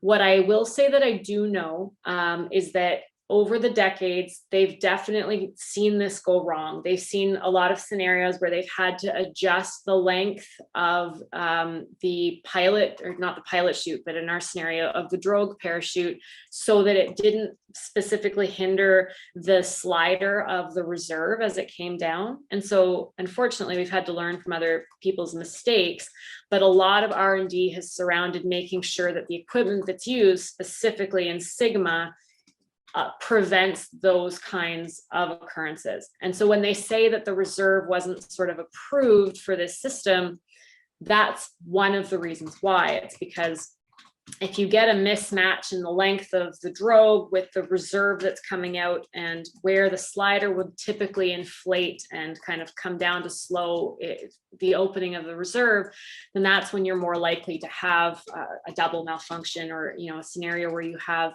the drogue hindering the opening of the reserve parachute. So I can't speak to numbers, but my expectation is that it's still more frequent for us to see hang-ups when we enact a cutaway versus if we do not enact a cutaway. But you've also just touched on kind of the importance of why we can all agree and understand that when the manufacturer says you have to fly my gear, there's a financial aspect of that. I don't even think Tom Noonan or Bill Booth would argue with that logic, that of course they've developed this equipment and they want it to be used in their container system. But the piece that you also can't argue is that the research and development that they're doing can only be guaranteed for the pieces that they sell. And so anytime you're going to add in a component that isn't theirs, then they can no longer give you that information. They can't give you that security anymore, that the emergency procedures that they're telling you to use are going to work in that scenario. So hopefully that gives you kind of part of the answer. I'll reach out to Tom and see if I can get a better response, Facundo, if there does happen to be more information than I currently have in my current wheelhouse. Excellent. And just a reminder, if we have answered your question, you can also lower your hand, would be great. I have a question from John Kieran. Hey, I just wanted to throw in a quick clarification with the question that Mayo had to Erika when he kind of referenced what she said as stripping the right side, which I think he might have heard as clearing the right side, because he asked if we needed to clear the left. And I just wanted to clarify that you were talking about stripping the right side, and that those were the handles we were using, RSL, cutaway, and main, as a way to just remember the sequence of the handles we were stripping or pulling, as opposed to then clearing the risers that you do after every time you cut away. So I just wanted to throw that out there because I thought I understood what he was asking. Yeah, and thanks a lot. I appreciate that, because obviously I probably didn't catch that I used the wrong word for that, and sorry, May, if that meant that I didn't answer your question fully and accurately. So that's great. Is there anybody else with any questions? I do not see anyone. So I know that we've had some questions on the side, but they look like they're being answered. So unless Nick has anything to add for questions from what he's seeing on chat, I think you're good for the next section. All right, fantastic. So we're moving into what I would say the majority of these next sections are kind of just a bit of housekeeping. For the most part, what I really like about teaching the canopy portion of this is that instead of teaching tandem instructors that have only been doing this since they had, at least 500 skydives, the majority of the canopy related malfunctions are ones that you've got experience with during your emergency procedures review since you were a baby skydiver. So some of these I'm going to go over fairly quickly, and that's because I do want to be able to at least wrap up the bones of our presentation in the next 15 or 20 minutes here, and then allow for additional discussion, more questions and that sort of thing, but with people able to leave if they need to. Okay, so under the canopy, a bag lock. So a bag lock is a high-speed malfunction. Again, we've been talking about this one since we had 0 skydives in your first jump class. You would have learned about this. You can try to clear it. The manual will tell you that you can sort of grab the risers and try to shake to deploy that, to get the main parachute to come out of the bag. But having said that, you're under a malfunction that's not going to be able to be cleared. You're going to cut away and deploy your reserve. Number 21, a streaming main that isn't inflating. Similarly, we know about this one as experienced jumpers. If we're not able to clear it, if there's nothing that we can do, then we're going to cut away and deploy our reserve. Line twists. So my only pet peeve, and the thing that I like to make sure to impose on the skydiving community as a whole, is that I feel that we tend to be a bit cavalier around line twists. We tend to treat them as being an inconvenience rather than a malfunction. And that can be the case very often. I would say we get complacent with just being really good at getting out of line twists and knowing that we can. Having said that, if you're still in line twists at 3,000 feet, that is still a malfunction. That is still a parachute that you cannot land. So it's the only piece that I like to remind you. If you're in line twists, then I also recommend that you do an audio command of what altitude you're at a given time, so that if you're under 4,000 feet and you're in line twists, you're actually verbalizing that. Your passenger doesn't care. We all know, if you've done a few tandems, you've figured out very quickly that tandem passengers generally don't remember a whole lot of their skydive, and they certainly don't care what you're saying. And so if you just yell out your altitude, I'm at 4,000 feet, kick, kick, kick, do whatever you need to do, distort yourself, get your passenger to help. I'm at 3,500 feet, and just verbalize it. It will really help to make sure that you continue to do it, but also that you don't do that kind of age-old thing where you like check the time, but don't actually see what time it is, i.e. checking the altitude, but not really actually knowing what altitude you are at that moment. 3,000 feet is our hard deck. It's our decision altitude. Keeping in mind that if you're flying over any terrain that might not be 3,000 feet above ground level, you need to keep that in mind as well. So if you're right next to a mountain range and your altimeter says that you're at 4,000 feet, you need to keep in mind that you might already be at 3,000 feet AGL. Okay. And then moving on to the tension knots. So again, tension knots are something that you might be able to spend a bit of time correcting a turn. If it's, a tension knot on the left-hand side and you're turning to the left, you could unstow the right-hand side and the left-hand side, but be correcting in order to give yourself a little bit of time. This malfunction is at least a slower speed malfunction. You can try to pump toggles and clear that tension knot If you're not able to, then you're going to cut away and deploy the reserve by your decision altitude, which by now I hope that I've drilled into your head as being 3,000 feet. A line over, very similarly, you can try the manual outline that you take both toggles and do 2 very aggressive flares of the parachute to try to clear a line over. If you're not able to clear the line over, then you're going to cut away and deploy the reserve. Number 25, drogue entangled with the main canopy. So this one's also still the same. If you're a sport jumper that has a pilot chute that's tangled with your main canopy, you're going to do a canopy control check. So again, anytime you have any questions around whether that parachute might or might not work well for you, do a vigorous check of it. So making sure that you're doing really aggressive left and right turns and different stages of flare as well to make sure that it can work for you under all circumstances. But otherwise, if you deem that you can't land it safely, then cut away and deploy your reserve. If you deem that you can land it safely, make that decision by 3,000 feet. And you can still land it if it has all of the maneuverability of a good parachute for landing. So number 26, 2 canopies out. So this one, I feel like we don't do a lot of training for this one for both tandems as well as sport jumpers, but it's actually pretty simple when it gets broken down. So there's kind of 3 configurations that you can have 2 canopies out in. You can either have them kind of front and back, so that would be considered what we call a biplane. You can have them side by side, or they can end up being in a down plane configuration. Very simply put, if you don't remember all of the details, if you have parachutes over top of your head, then you're going to keep them. You're going to fly them very gently without unstowing the toggles and prepare for a PLF. So that's if the parachutes are above you. If the parachutes end up beside you, so that they're in a down plane, then you're going to disconnect the RSL. That's just to minimize the additional possible snag. And then you're going to cut away that one parachute so that you end up pendulum underneath the reserve parachute.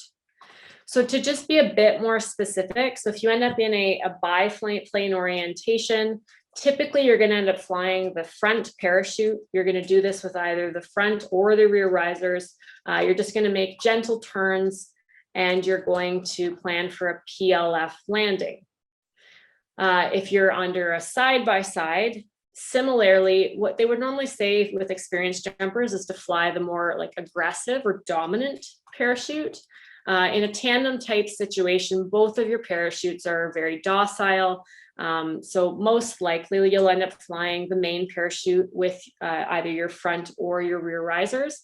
And the important piece, if they're in a side-by-side, is to make small, gentle turns so that one of the parachutes can't get away from the other and generate into a down plane. So you want to give time, if you're making a turn, for the other parachute to kind of catch up and stay in that side-by-side configuration. Okay, and then in both of those scenarios where you're landing as a PLF without flaring, I just want to keep, just to sort of note that your descent rate is going to be significantly different. You're under a lot of fabric, so you're going to be at the mercy of the wind a lot more than you might be used to. So you want to just make sure to spend extra time focused on where you are in relation to your landing area and making sure that you've got outs if the wind is going to end up potentially pulling you backwards. So just keeping that in mind.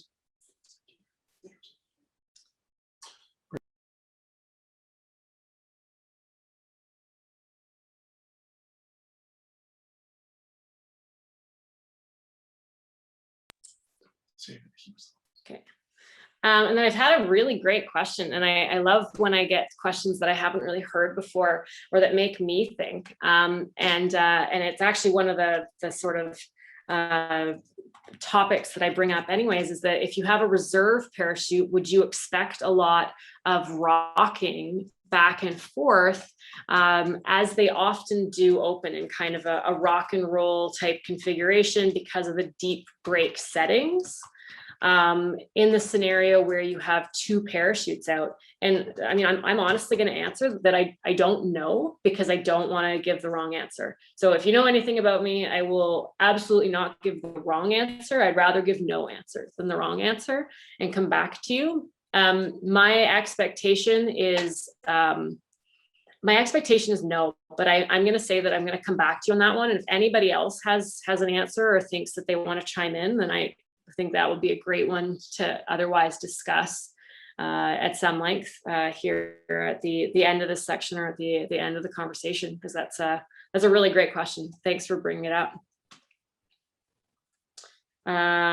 So sort of moving on from the 2 canopies. So I'll just summarize that one. So if we have 2 canopies out, you're not meant to unstow any of the brakes. If you've got either a biplane, so front and back, or a 2 out situation, and you're meant to just do a PLF.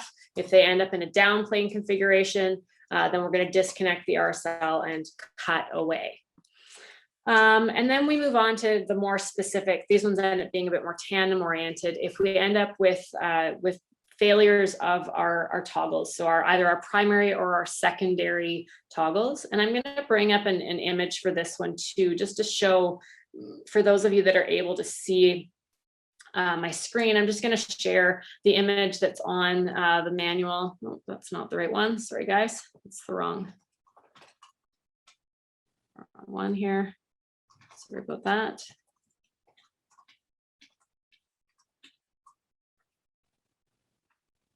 There we go. All right. Why is it? There we go. Is that right, Nick? Can you see the correct screen? Okay. Sorry about the delay there, guys. Okay, so this is just on page 12, I believe, of the Sigma 2 main canopy in the Tandem manual. So this is just showing the configuration of those brakes. And so the reason why I find that it's important to show this or to explain it is because the emergency procedure that's outlined by UPT is expecting that you're flying a parachute that's in this configuration. So when they say, if you have a primary control line, that's one of your gold toggles that breaks, then go ahead and you're going to cut away and deploy your reserve. So that's the emergency procedure outlined by UPT. And that's because if you look at this configuration, and so for anybody that happens to not be able to see it, we've got 4 cascaded lines that are going ultimately to that gold toggle, whereas the secondary, the black or the flare toggles, only has 2 lines in this configuration. And so that's where the emergency procedure stems from, is from it being in this orientation, which is how it comes from the manufacturer. So if you have a primary control handle that is faulty, it's broken, then you're going to cut away and deploy the reserve. Whereas if you have a broken black toggle, then you can do a control check and then decide for yourself if you can safely land that parachute. And that's because of the fraction of the parachute that's held by each of those toggles. The reason I like to bring up the diagram and discuss this in a little bit more variation is because there are lots of drop zones globally that don't use the Sigma canopy. You're supposed to, you know, in the Sigma container. However, we know that globally there are lots of drop zones that use Icarus and Hops and other parachutes, and those could have different configurations. So knowing that configuration might change your emergency procedure for this. I know that I have jumped at drop zones in the past where the yellow gold instructor toggle didn't have a very high fraction of the parachute. So if it broke, my procedure would probably have been to do a control check and decide from there versus what the actual manufacturer recommendation is based on their toggle configurations. So hopefully that makes some sense. I'll stop the share here and move on to our next section. So just to summarize that, broken gold toggle, cutaway, deploy reserve, broken black toggle, do a canopy control check, determine if you think it's landable. If not, by 3,000 feet, cutaway, deploy the reserve. So then number 29 is the rock and roll opening. So that kind of got brought up as a question around what to do if the reserve like opens in a rock and roll configuration. So I do always like to remind people, if they haven't had a reserve opening, it does open in deep breaks. It can tend to pendulum back and forth. Then it can be important for us to know that, so that we don't panic or think that we're in a double malfunction, just to go ahead and release the brakes so that it isn't doing the rocking back and forth. And then I think that that's a fairly good segue into the last piece that I have, a couple pieces that I have to talk about in this section. So I will say that in the current version of the manual, which is meant to be revised very soon, it doesn't include a do not cut away below altitude.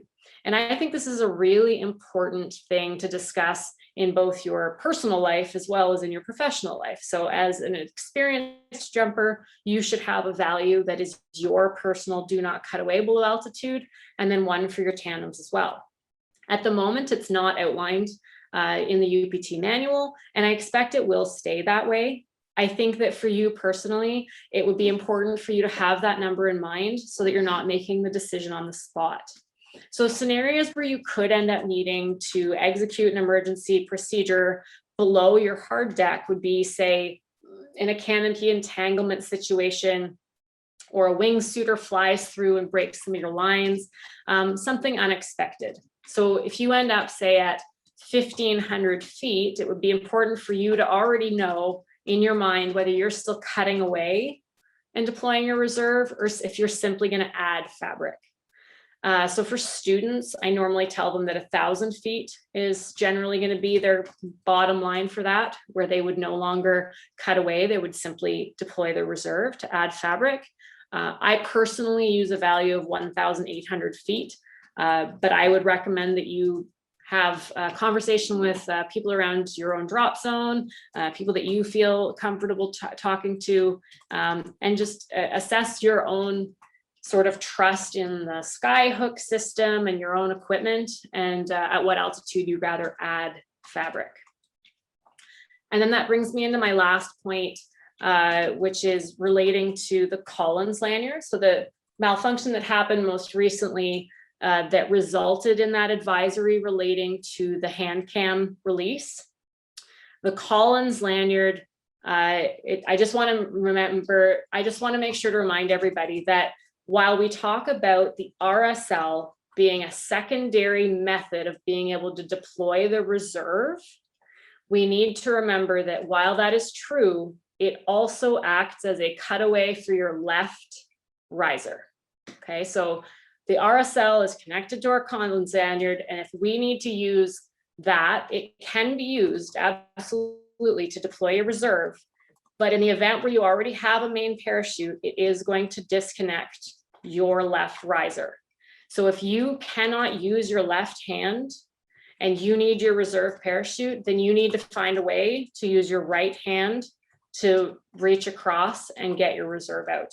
Because using that sort of secondary tactic for releasing your reserve, for deploying your reserve, is also going to have the negative effect of disconnecting your left main riser, which is fine in a scenario where we just need to get our reserve out, but not great in a scenario where we don't want to be getting rid of any part of our main. Okay, Allison's gonna take your questions now. Well, right now I see no hands up, but if anyone has any questions, I know there's been some coming through there, which you've been answering as well. And yeah. All right. Well, I see no hands up, Erika. You're just doing a smashing job. I love it. I'll let you continue on unless Nick sees anything otherwise. So Nick is just advising me that there's a pretty good discussion going on in the chat right now regarding like if you had a broken yellow toggle at around 2,000 feet. And again, all of those scenarios are just a little bit too specific, right? So that's where it's going to involve a little bit of your own judgment relating to that. Do not cut away below altitude, but also the importance of doing a really thorough canopy check above our hard deck so that hopefully things like that aren't happening in a pinch. But again, that's not outlined, right? Because UPT isn't going to say at these exact altitudes exactly what to do. So you do get to use some of your own judgment when it comes to that until there's more data that's potentially generated so that this information ends up in a manual for us. But so moving on, I just have a couple of discussion topics here. Erika, sorry, I'm going to interrupt you. There's just a question that came from Keith on the chat right now. So on a 2-out, a non-down plane scenario, what is the suggested setting for your passengers' harness or connections? Just to sort of reiterate, I'm guessing the question is relating to whether to still have the passenger connected. And there isn't really any scenario except for one I'm going to talk about here shortly, the water landing, where you would disconnect the lower passenger from yourself. It's always recommended at this point, based on manufacturer procedure, to have the passenger still connected to you at the hips. And so I would say that's still important so that you're not able to basically get into a configuration where you're dissociating from your passenger on landing.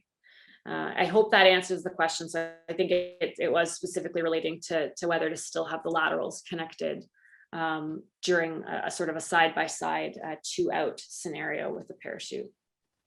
I just asked him if it helps and if it clarified it. So if not, I will let you know. Oh, yeah, it's all good. Thanks so much. Perfect. Okay, so for landings, the only 2 topics I want to cover, number 31, strong ground winds. So just remembering, the main thing here is just to remember to disconnect our RSL. We are meant to have the passenger reconnected to ourselves after we've adjusted them for landing under the main parachute.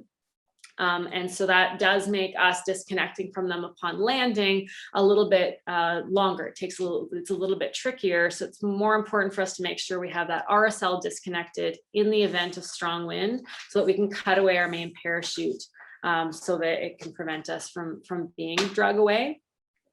I would add in this scenario to make sure that if you know that you're in a scenario with high winds, I wouldn't advise disconnecting the RSL until you get below your do not cut away below altitude. So for me, that would be about 1,800 feet. For you at your discretion, but I wouldn't recommend disconnecting your RSL at say 2,000 or 3,000 feet at a height where it might be still useful for you to have that RSL, the sky hook, engaging your reserve parachute for you. Okay. And then if a water landing is imminent. So this is my last one that I'm going to talk about. And then I'm going to kind of close down at least my piece of all the talking and let hopefully many of you do a lot of the question answering. So if a water landing is imminent, then hopefully that means that you have flotation device, because you aren't meant to be jumping near water unless you have flotation device. So the procedure is as follows, and this is one I'd recommend that you just double check in the manual. It's fairly lengthy, but probably uncommon. So if you happen to be in a scenario where water landings are possible, please verify it again. Most of us aren't dropping in those scenarios. So I'm just going to go over it once, slowly, but just the one time. So we're going to, once we know that we're definitively going to be landing in the water, we're going to go ahead and have the student inflate their flotation device. We need to disconnect our RSL. So again, I would recommend that this action be done a little bit lower in case we still need that RSL. We're going to disconnect our chest strap as the instructors. And then we're also going to make sure that the lower connection points are now disconnected from ourselves and reconnected to the passenger plastic keepers. We're going to land preferably still into the wind. If you're landing in a location where there is potentially a boat or something nearby, then land somewhere as close as possible to safety. Do not ever engage a cutaway procedure over water, as it's very likely that your depth perception is thrown off by the water itself. Once you have landed, you should still be flaring into the wind with a full landing. If you need to, you can cut away the parachute if it's dragging you, say, downstream, or the wind is dragging you away. You're then going to disconnect your passenger, push them away, swim away from the parachute, and inflate your own flotation device. So again, that's quite a mouthful. And the only reason I'm not going to bother going over it again is that I think it doesn't likely apply to a ton of you. And those of you that it does apply to, please find it in the Tandem Sigma emergency procedures section of the manual, which is on page 98. All right, so I'm going to end with just a quick video from one of my relatively obvious mentors in this sport. And that is Mr. Tom Noonan. It's just a 30-second video, so don't worry, I'm not going to be boring you guys for very long.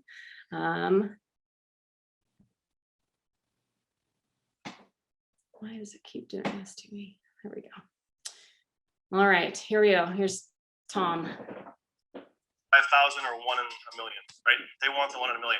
They deserve those odds. They deserve the best odds we can give them. So as we rush through our seasons, as we rush through our days, as we rush through every jump we try to make, just remember that everything we do that has a successful, positive outcome is not by chance.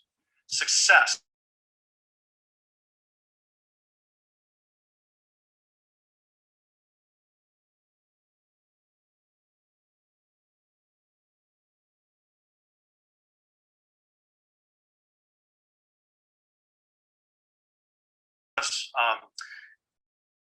you are. Okay, so I think Tom just really, really nicely summarizes that basically us being prepared and us making good decisions ultimately ends up in good outcomes. I really like that. I couldn't say it any better. The piece that I want to close with, we all end up basing the way that we train our passengers and the way that we fly our tandems on our lived experiences. We have engaged and seen certain behaviors more often. If we've experienced certain things that our friends haven't, then we're going to have certain perceptions of how things should be done. And what I'll say that I rely heavily on is my knowledge and my trust that the things that are published in UPT's manual aren't based on just 1 or 2 people's based on a very big data set, much bigger than my own perceptions. And so just keeping that in mind, I find gives me a lot more trust in why I'm supposed to do things a certain way, even if my experiences have shown me otherwise. I'm still able to follow manufacturers' recommendations because of that knowledge. So thank you all for your attendance here so far tonight. I'm sorry, I feel like I've gone over a little bit with this presentation that I'd wanted to.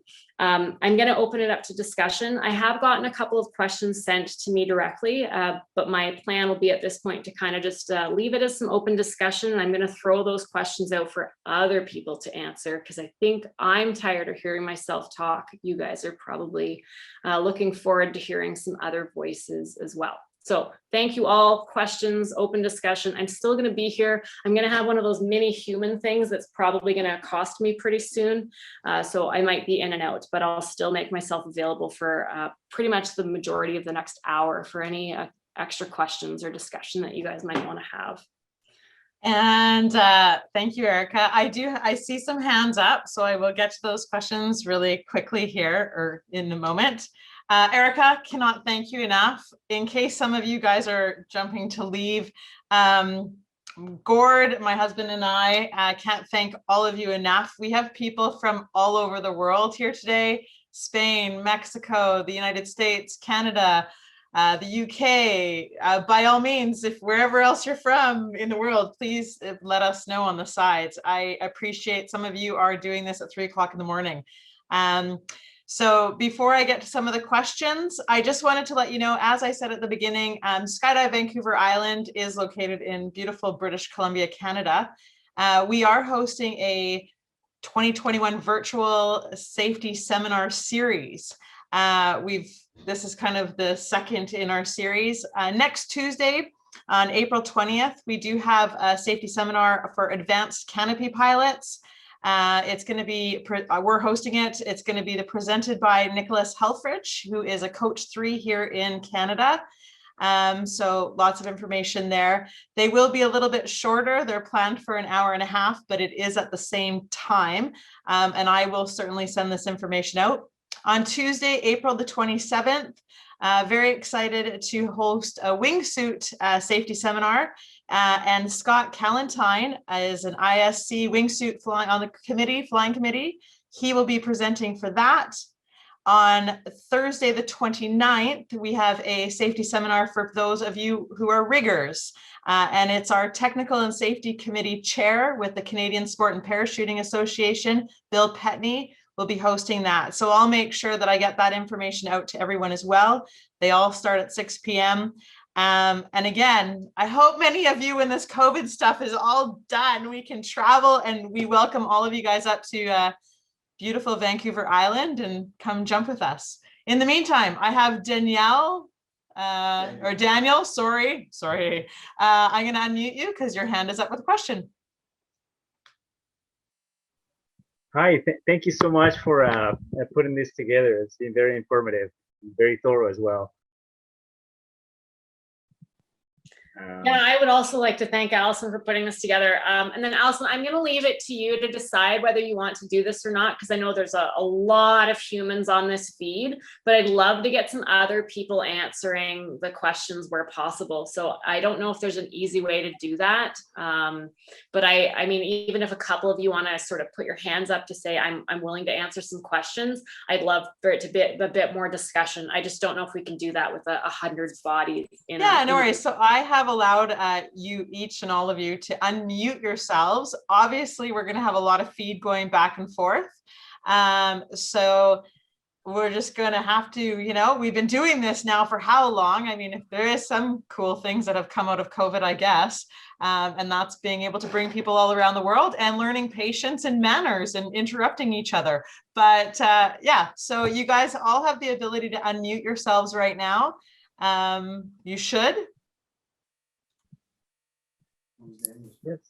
Yeah, I hear somebody. So yeah, Erika, there you go. Everyone can chat or ask questions freely. I just had a quick question regarding, maybe not an emergency procedure, but regarding if there's a standard or a best practice to land safely with an unconscious passenger, whether to protect them and ourselves.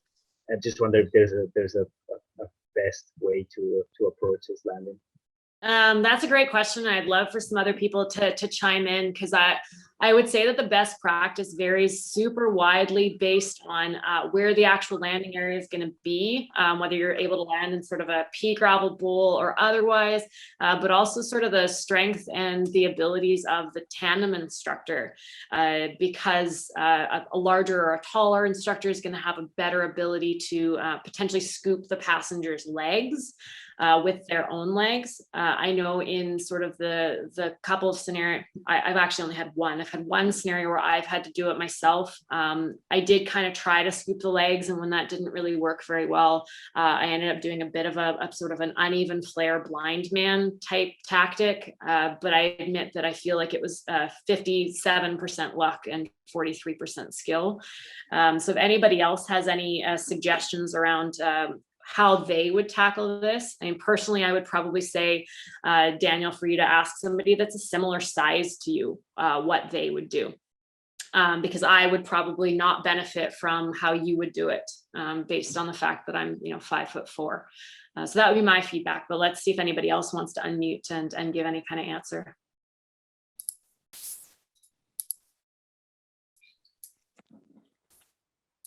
I believe it would be good to kick the passenger's legs up while you're landing, obviously, right? And the other thing that I find very useful is that if you notice that the passenger is like swallowing their own tongue, you should try to take it out, because maybe they are epileptic or something that they didn't tell you. So trying to get their tongue out could be useful. I would I would say avoid it altogether. Do your harness well. I think I've never had anybody pass out. I know it can happen, but if you do a good harness and you don't jack it all down and make it so that people can't breathe, you probably got a better chance of not having somebody pass out.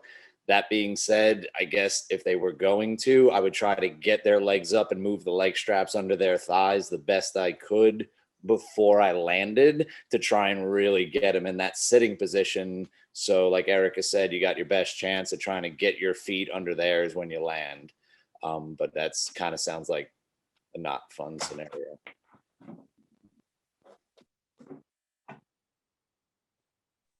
Yeah, excellent answer. Thanks for jumping in on that one, John. So that kind of segues fairly well to, I did have somebody private message me to ask recommendations on dealing with heavier passengers.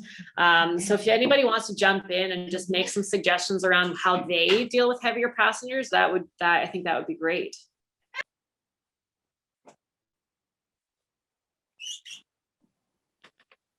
I'm from New York. I like to talk. I'll do some more. If they're dudes and they're solid, you just got to maybe like follow the UPT harnessing guide, really make sure that the harness is on pretty solid, but not over tight, because I think a major problem with a lot of instructors these days is over tightening the harness, especially in the plane. So dudes tend to be a little more solid, so it's a little easier to get on.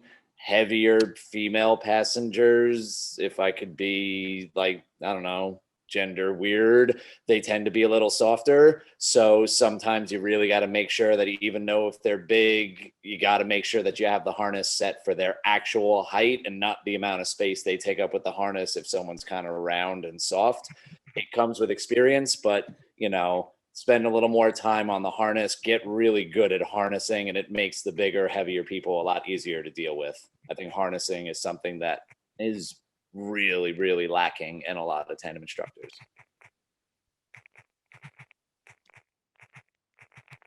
Great, thanks. Thank you for that too. So I'm going to take a moment. This is my little gremlin, possibly my future skydiver. We will see, but I just want to chime in on the heavier passenger piece. So yeah, one of the things that I would outline is that we as a society tend not to want to say no to people, but the harness isn't necessarily made for all body types. And that is going to be specific to, it's going to be specific to sort of larger bodied, bottomed women. Some of those people probably shouldn't be going on skydives. If they are, it could be recommended to have them placed in a hanging harness in advance to make sure that it fits properly. And you might also find, for lack of a politically correct term, that because of the fat slump, it can help for you to do an additional tightening before you get in the airplane. So normally we can do just one adjustment of the harness. I have found that with women that are of higher BMI, it's sometimes necessary to do an extra tightening, as it does kind of wiggle into their folds. And I'm sorry, I don't know the politically correct way to say that. I'm going to pause for a bit and go with her, but Nick is still on. He can help with anything that you have, and I'll come back as soon as I make sure that this one's in bed.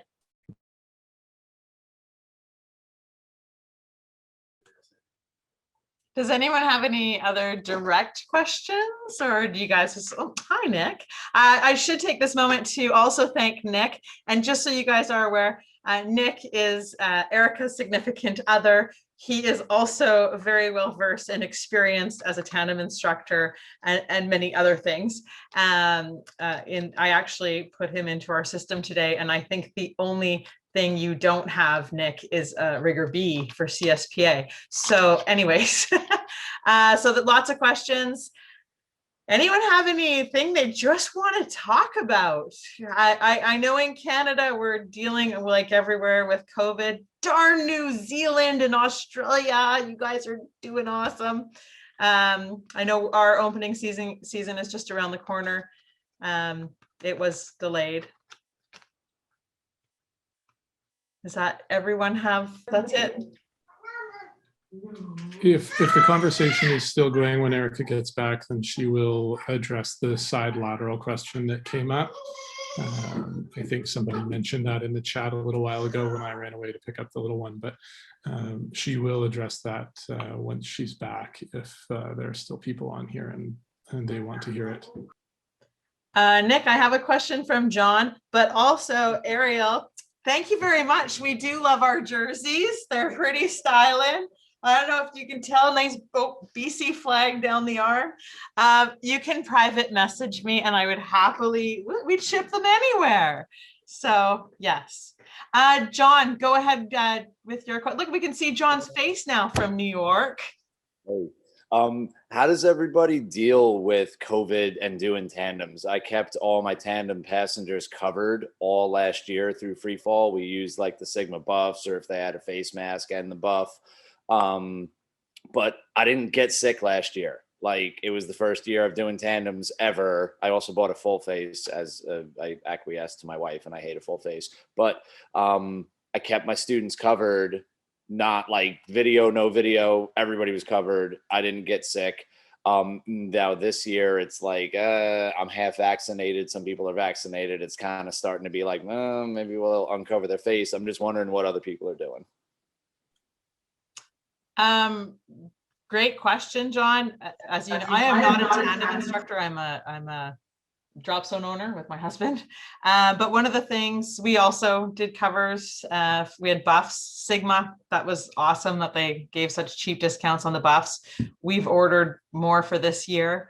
One of the other things too, we had our TIs, they changed their shirts. We provided staff shirts. They changed their shirts for every tandem.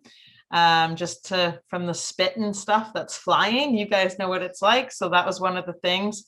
And our tandem instructors smelled so lovely, like bounce sheets, fresh and new every jump. So I know, just in addition, that was one of the things we did as well.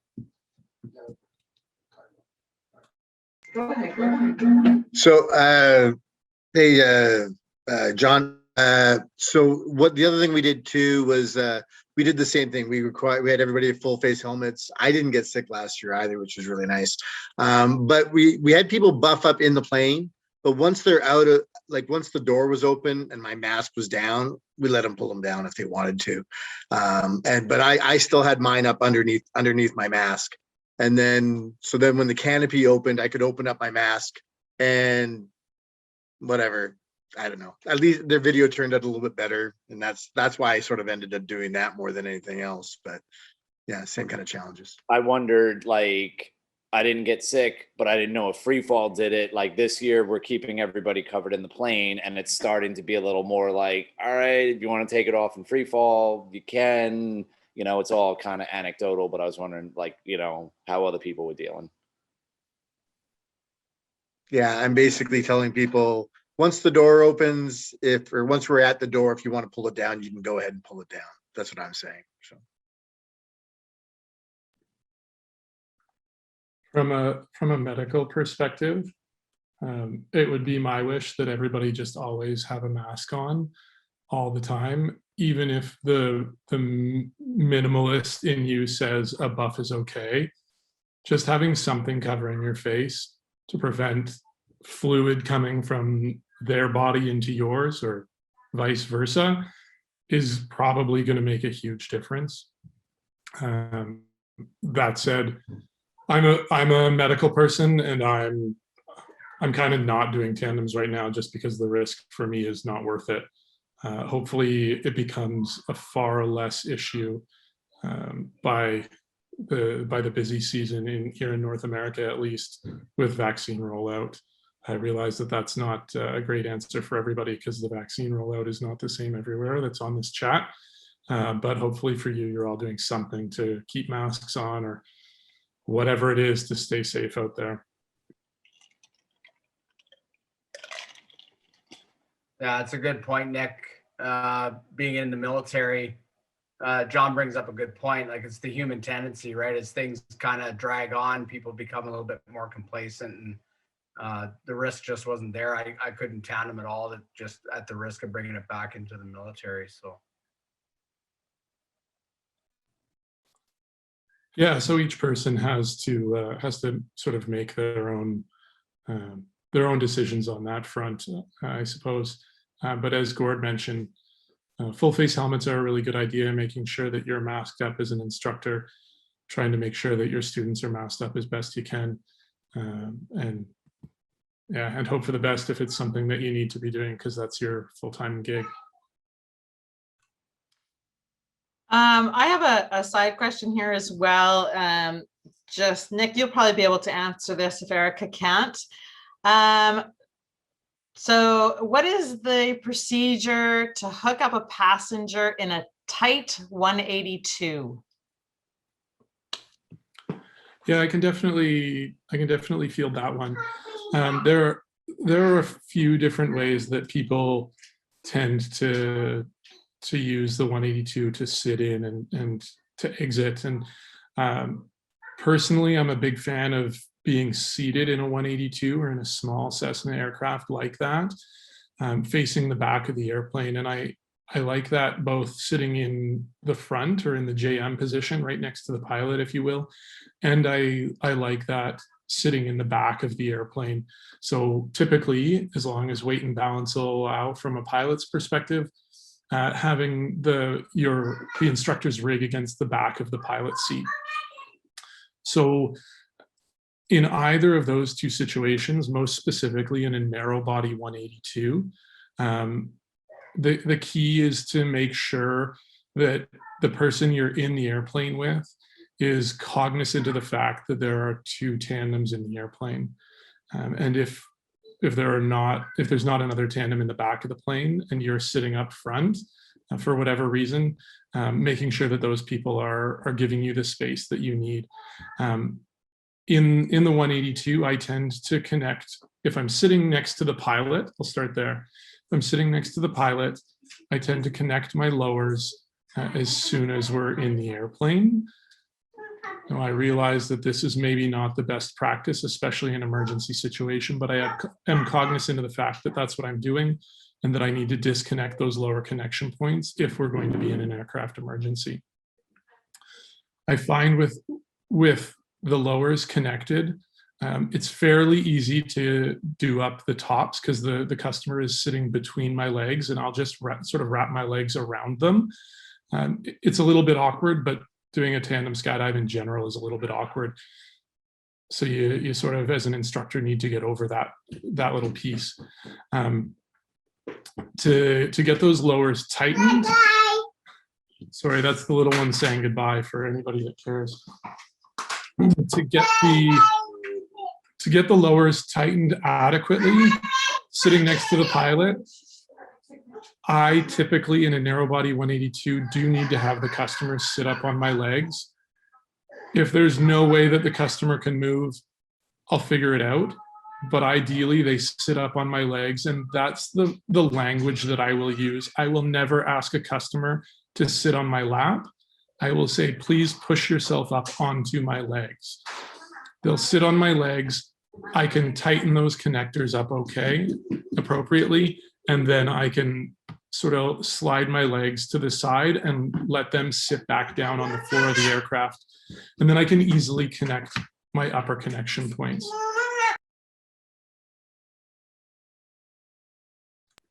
When I'm sitting in the back of the airplane, it's a lot easier. But because my procedure sitting in the front of the airplane is to have a customer sit on my legs, I will always also have the customer sit on my legs when I'm in the back of the airplane, because I don't ever want to treat one customer different from another, sort of from a liability perspective. And so sitting in the back of the airplane, I'll do the same thing, only obviously there's a lot more space there. Again, I'm seated with my back facing the front of the aircraft in either of those two positions. When the door comes open, it's very easy for me to turn and get my left leg out of the airplane, allowing the customer to swing their legs out of the airplane, and then get my right leg out or bring my right foot back and be on my right knee in the door of the aircraft. I realize this is a little bit difficult as just me describing it. It's a lot easier to demonstrate. I wish I could sit at a mock-up and show you guys how that works. It's just not a reality at this point in time. But the key for me is making sure that the customer is sitting on my legs. I can get those laterals tightened, and then I squish them down back between my legs, back with their bums on the floor. Either way, I can then easily do up the uppers. Hopefully that answers the question. I know, as I said, some people like to exit a 182 facing the front of the airplane from their knees. I've seen it done. I learned this on my course when I first started doing tandems almost 15 years ago, I think it was now. And for me, it was just super uncomfortable. But if you're going to do that, usually there are two ways to have the customer, either sitting on their bum facing the front of the aircraft. Again, if you're sitting next to the pilot, they're facing the front of the aircraft, either with their feet out in front of them, down towards the rudder pedals, not my preferred choice, or with the customer also on their knees with their feet underneath them. I would then sort of straddle their feet and bring my knees up as close as I could to them.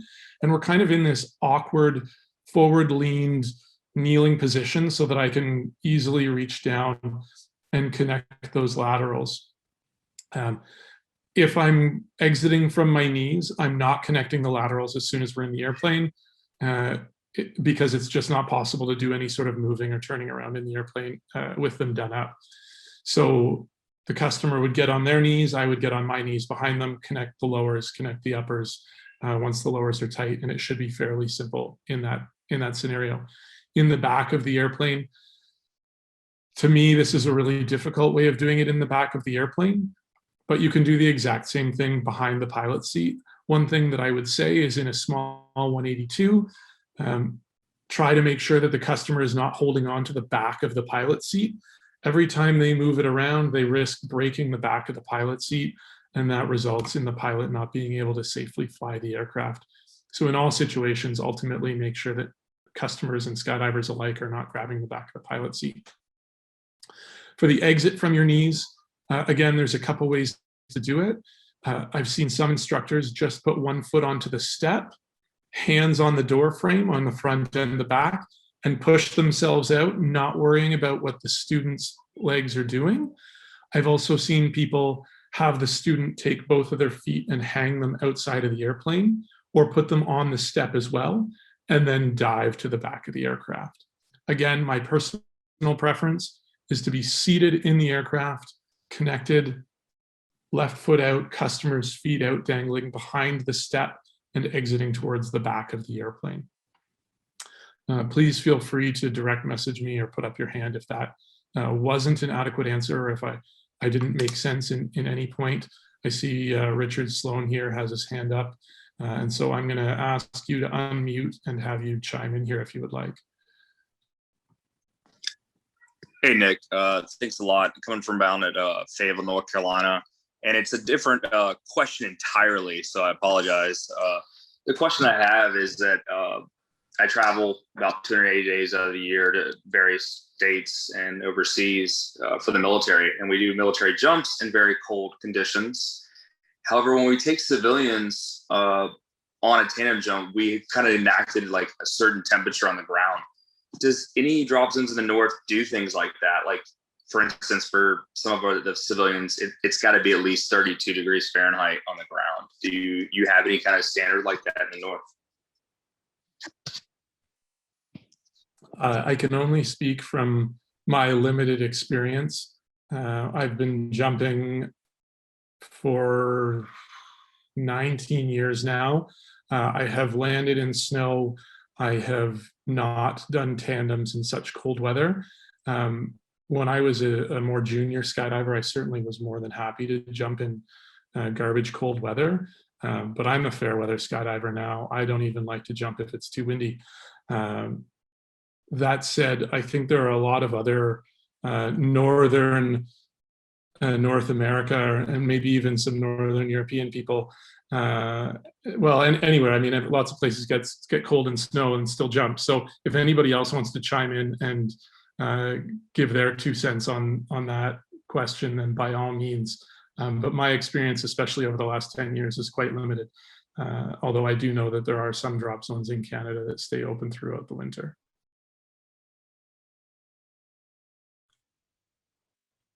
We're sissies. So for us, for Skydive Vancouver, we live in Western, on the West Coast. We're the Hawaii of Canada. It was like, I don't know, 18 degrees or something today. Celsius, yes, sorry. But, you know, my husband and we're kind of, I don't know, maybe it's because we're old now, but I don't find it a pleasant experience for our tandems, for our customers, if they're in balaclavas and, you know, we want them to land and be like, that was awesome. Not, oh my God, I'm so cold, I can't feel my fingers. But that's our personal decision. There are other drop zones, definitely in Canada, that run all year. And we have taken a tandem in the middle of January with snow, but it's freaking like minus 25 degrees Celsius or whatever that is in Fahrenheit. It's cold. So that's our personal decision as DZOs. I don't know if anyone else is like, I don't know, like Chicago, anyone here, New York, you guys have cold weather. What do you do, John? Anyone else? My boss, if it's not above freezing on the ground, he doesn't want to fly the plane. Like there's days where we push the plane out of the hangar to like let it sit in the sun for a little bit to get the ice off it and then go jump. But like he also doesn't want the gear in the snow. So we like once that kind of weather hits, he's like, it's diminishing returns. And for like the handful of people that want to do a tandem, he's like, yeah, come back in March or April. I've done some really cold ones. I just hide behind them. Like I had a girl once, I'm like, it's gonna be super cold. She's like, I know. I'm like, no, you don't. And like, it was stupid cold. And she was like, man, that sucks. I was like, I tell you. So no, like once at a certain point, like it's just not fun. So I mean, I'll still do it because I'm here. But yeah, I don't need to be dealing super cold tandems anymore. Thanks, guys. Is this where we're all like frowning at our Mexico friends that are on this call? I don't know if our Mexico people are still on here. But yeah, good question though. I like that they actually have an actual number. It's like a wind number, right? It's like an actual temperature. And I'm sorry, today is minus whatever. Anyone else have any questions, cool things to talk about? Just to go back to the 182 question. I know sorry. a couple people had. Sorry, Nick, someone in Norway says they do jumps in way too cold weather in Norway. That's their comment. Yeah, but in Norway, they're way stronger than we are. Exactly right. Evan and the other people that asked about 182 exits. Did I answer the questions that you had? Sorry, the chat's gone on a little bit there, and I want to make sure that I didn't miss something in your questions.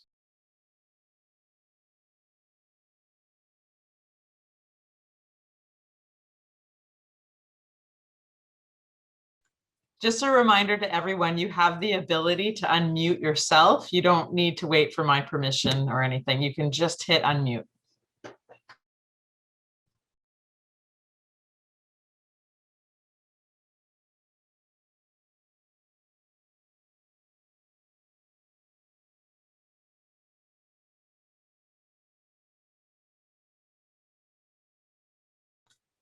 Well, on that note, I think that if no one has anything else to add, for several of you, it's there's already one guy who left because they're jumping. It's like jump time. It's bedtime almost over here for us. Again, I can't thank all of you guys enough. I know there's amazingly like 37 people still on this. We had entire DZs come out here onto this call today. I hope to see many of you if you are interested in some of the other topics we'll be having. By all means, I invite you, if you know people who are wingsuiters or advanced canopy pilots or riggers, by all means, I'll get that information out. I have also said it in here. I will be sending everyone else an email. I will make sure that Erika and Nick and I work together to any links that we've talked to or referred to. I'll make sure they're sent in that. And it looks like my recording actually recorded this whole thing. I'm seeing the record light. Unfortunately, I had technical issues last time. So I will send a link out to the recording as well. I hope you can all come up to Canada one day, the west coast of Canada, the best coast of Canada, and come visit us at Skydive Vancouver Island. I hope one day I get to see all of you, be it at boogies or your drop zones. And Nick, thank you so much. I didn't really get to thank you either. You were instrumental in creating this, and to the wonderful Erika. Mom life, look what happens, right? Oh, us parents. Yeah, sorry guys, Erica's still trying to get Annalise down for bed, but all good. She says good night and thank you to everybody for joining in. Allison, if I could, I did get a message here from someone suggesting that the part of the 182 question I didn't cover was how to not like do a front flip as you exited the airplane. And in my experience, the key, especially with a dive towards the back of the airplane, is, I think the best way for me to describe it is to think about diving up, if that makes sense. So you're going, like if you were to, as you leave the airplane, of course, feet on your butt and hands out as far as you can in front of you, grabbing as much air as you can, trying to dive at or above the tail. Now, I've never met anybody that could launch themselves far enough to actually be able to reach the tail. So your mileage may vary, but in my experience, I've not been able to do that. But I found that by trying to go up, of course, without hitting the back of the wing or the flap, going up and allowing the passenger to pull you down into, as you fall into the relative wind, gives you a better chance of not doing a front flip as you leave the 182 with a diving exit towards the tail. So try to think about it in that sense, as going, rather than diving down, think about it as going up or at the tail and letting the passenger's weight pull you down, and you'll naturally rotate, probably a little bit head low regardless, but you shouldn't flip over.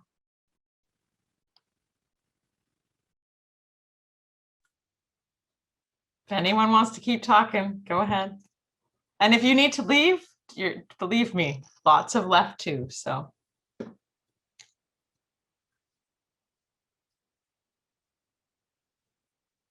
I've rather enjoyed people's profile pics on here.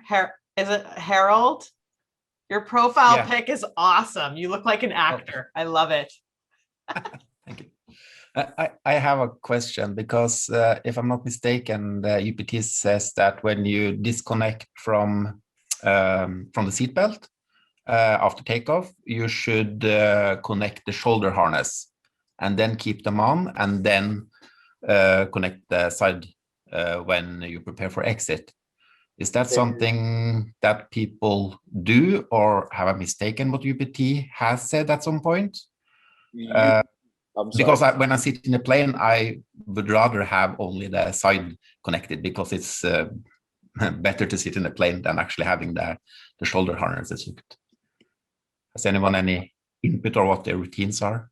UPT actually says that after the seatbelt comes off, you should put on the lowers, and then you can put on at least one upper if someone is getting out of the plane. Like if someone's doing a hop and pop or somebody's exiting, then you can hook up at least one upper, if not both. Once the jumper is out of the plane, you can unhook the uppers if you want to, until it is time to go through your hookup procedure.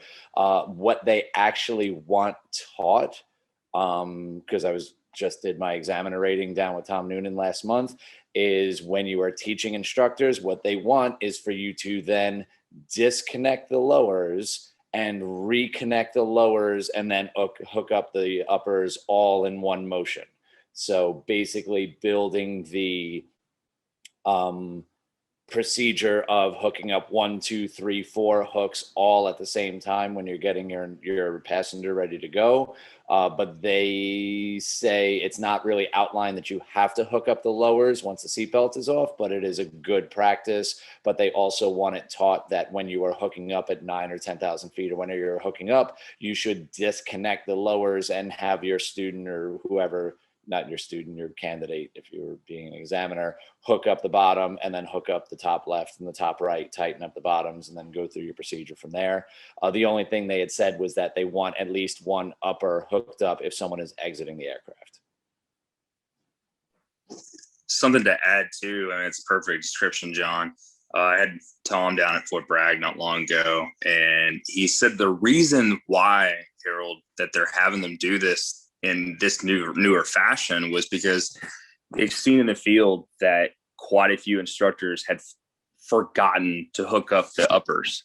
They've either done some circling around, go around, and I agree with them that complacency is the demon of us. After we had a long day, 20, 25 tandems, and then we get tired on that last few, maybe you did a go around because of an ATC hold, and that is the reason I believe that Noonan was getting at with it. And I hope that helps to hone in the importance of it as well. Nice job, John.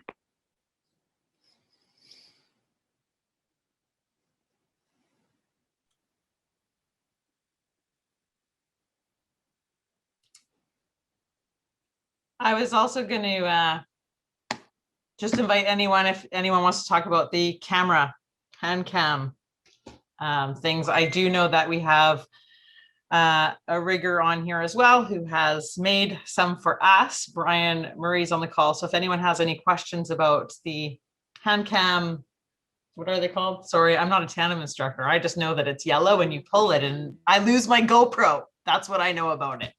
So, but if anyone has any questions, Brian Murray is also on this call right now, and I'm sure would be willing to chat with anybody about that.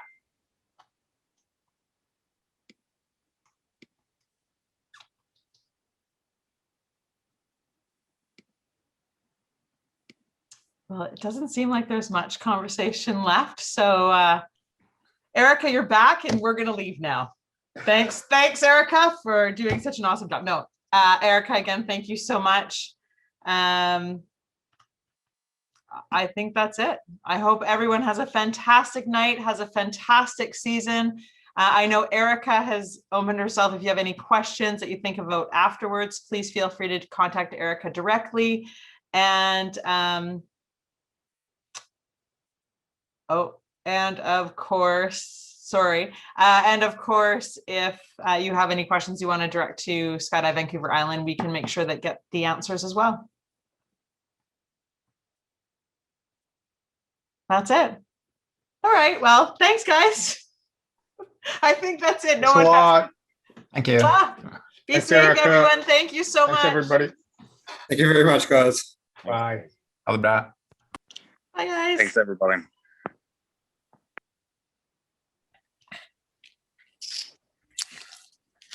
Sure.